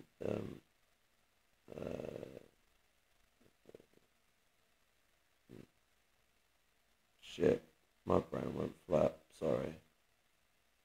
Yeah, it is. I become anti-China because I read fucking Gonzalo, or I read or read some Maoist like text. I became anti-China because of all these fucking dangoids constantly like acting like a bunch of chauvinistic assholes against people in the global south, speaking over them, speaking like they understand the struggles of the global south better than the people who actually live there.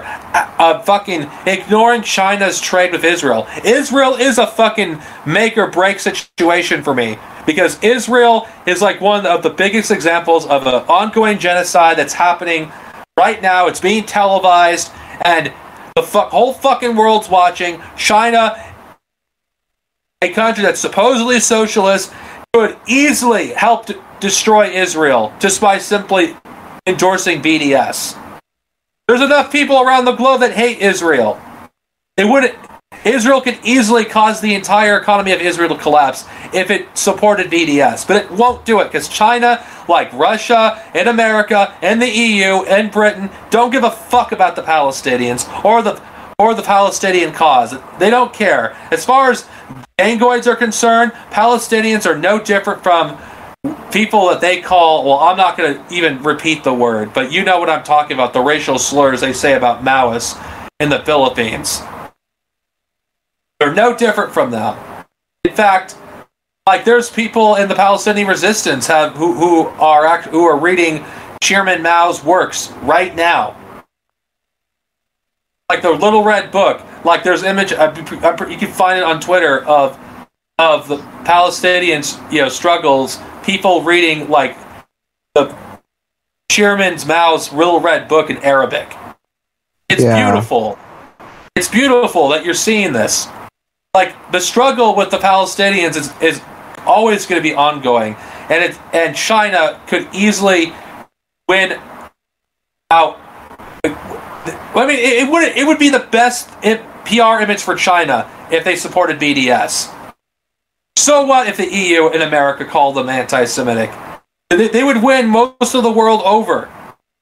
China would win the Cold War that's going on right now almost instantly by supporting BDS. China could do anything to one up the United States, but it won't do it because China doesn't really want to have America as its enemy. It wants friendly relations with the United States. It has no desire to take a principled stance against imperialism because they support the same things that the United States supports. I mean, look what they did with fucking the war on terror. What was their stance on that? As soon as America left Afghanistan, what does China do? They fucking set up shop in Afghanistan. Yeah. They basically start supporting the fascist regime of the Taliban. Exactly. And basically just open up market. Exactly. I think people should know this, that we have evolved from just capitalist nations, from basically like having a capitalist society. At this point, we have evolved into a complete fascist society, in my opinion. I don't think it's an opinion, Falcone. I think it's an objective fact that, almost everywhere around the world, fascism is there in various ways. Now, I don't know enough about China to actually discuss about Chinese fascism because I don't know enough about China. But from what I've seen, from what the Chinese government has been doing and what their actions are internationally, I think it fits the bill. I think Mao's are correct to say that China is a fascist country, because it is. I don't care that, whataboutism for America. I mean, yeah, America is a fascist country. Okay, what of it? What if America is a fascist country? It's obvious. Anyone who actually knows American history, who's read it, anything but American mythology, would know that this country is fascist. Okay, have a fucking cookie, okay? Okay, go to a corner and let the adults actually speak regarding China. Yet I may not have the most knowledge about Chinese history or the history of what China has been doing since the end of the Cold War. But from what I've seen and what I've learned from comrades who actually know more than I do about China, there's nothing that can convince me that China is socialist. There's nothing socialist about China.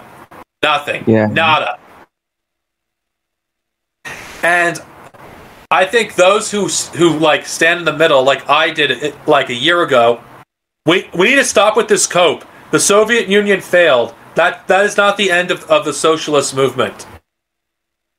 Also, these fascists know that literally, the thing is that these fascists literally flip-flop and basically do this lesser evilism bullshit.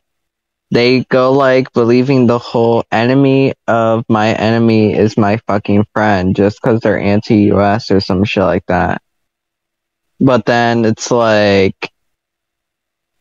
the Thailand monarchy, they go around supporting the Thai monarchy because they hate the United States. It's what the fuck?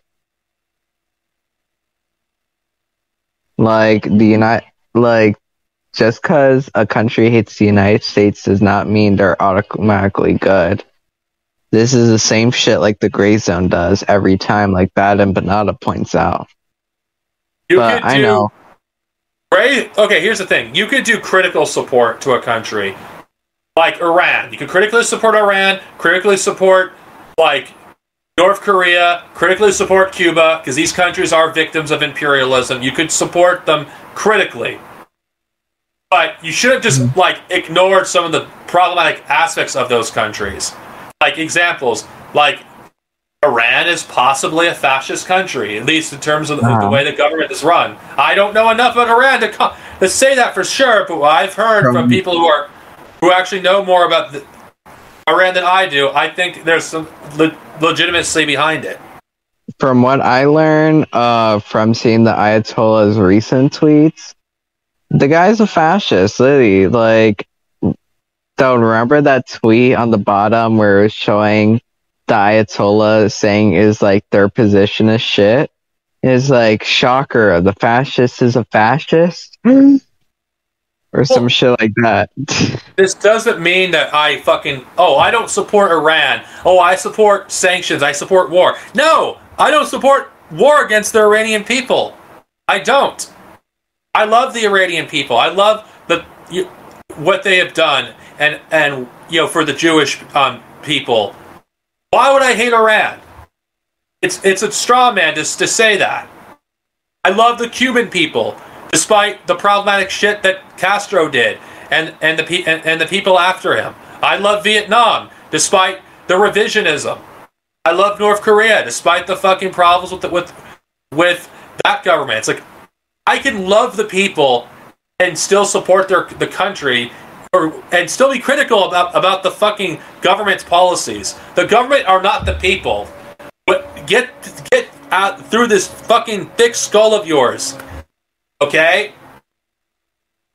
Yeah. This isn't America, which I'll use America as an example, where the mentality of the bourgeoisie and the American people, for the most part, aren't that much different. I mean, seriously, enough of this straw manning. It's like I'm tired of being accused of hating certain countries because I don't support China. What? Oh, I support Iran before I support China? Of course I fucking support Iran before I support China. Iran's not the one that's culturally genociding fucking Muslims. Yeah. The other thing as well is like, the other thing too is like, these motherfuckers are like, oh my god, we speak for the third world. No, the fuck you don't. You don't. You guys are just the bootlickers to fascist regimes. That's what they are. They are bootlickers to fascism. That's all. They are the lapdogs of fascists.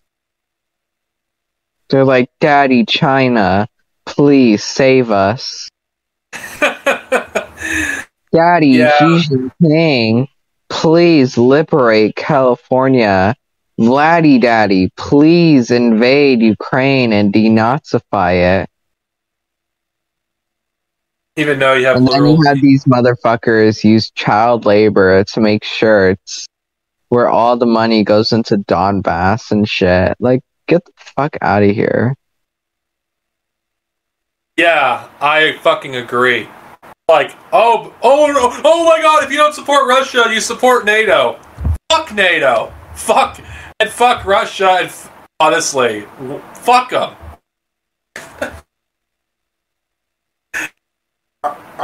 No, fuck it.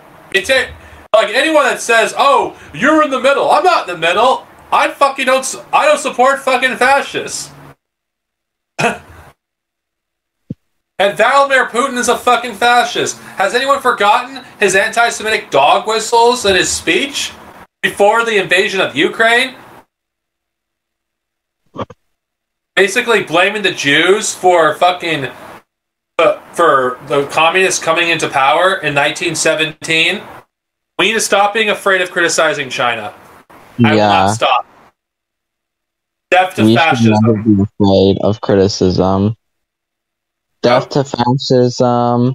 Viva la Guerrera Popular, Viva el Marxismo, Leninismo, Maoismo, and death to fascism and revisionism.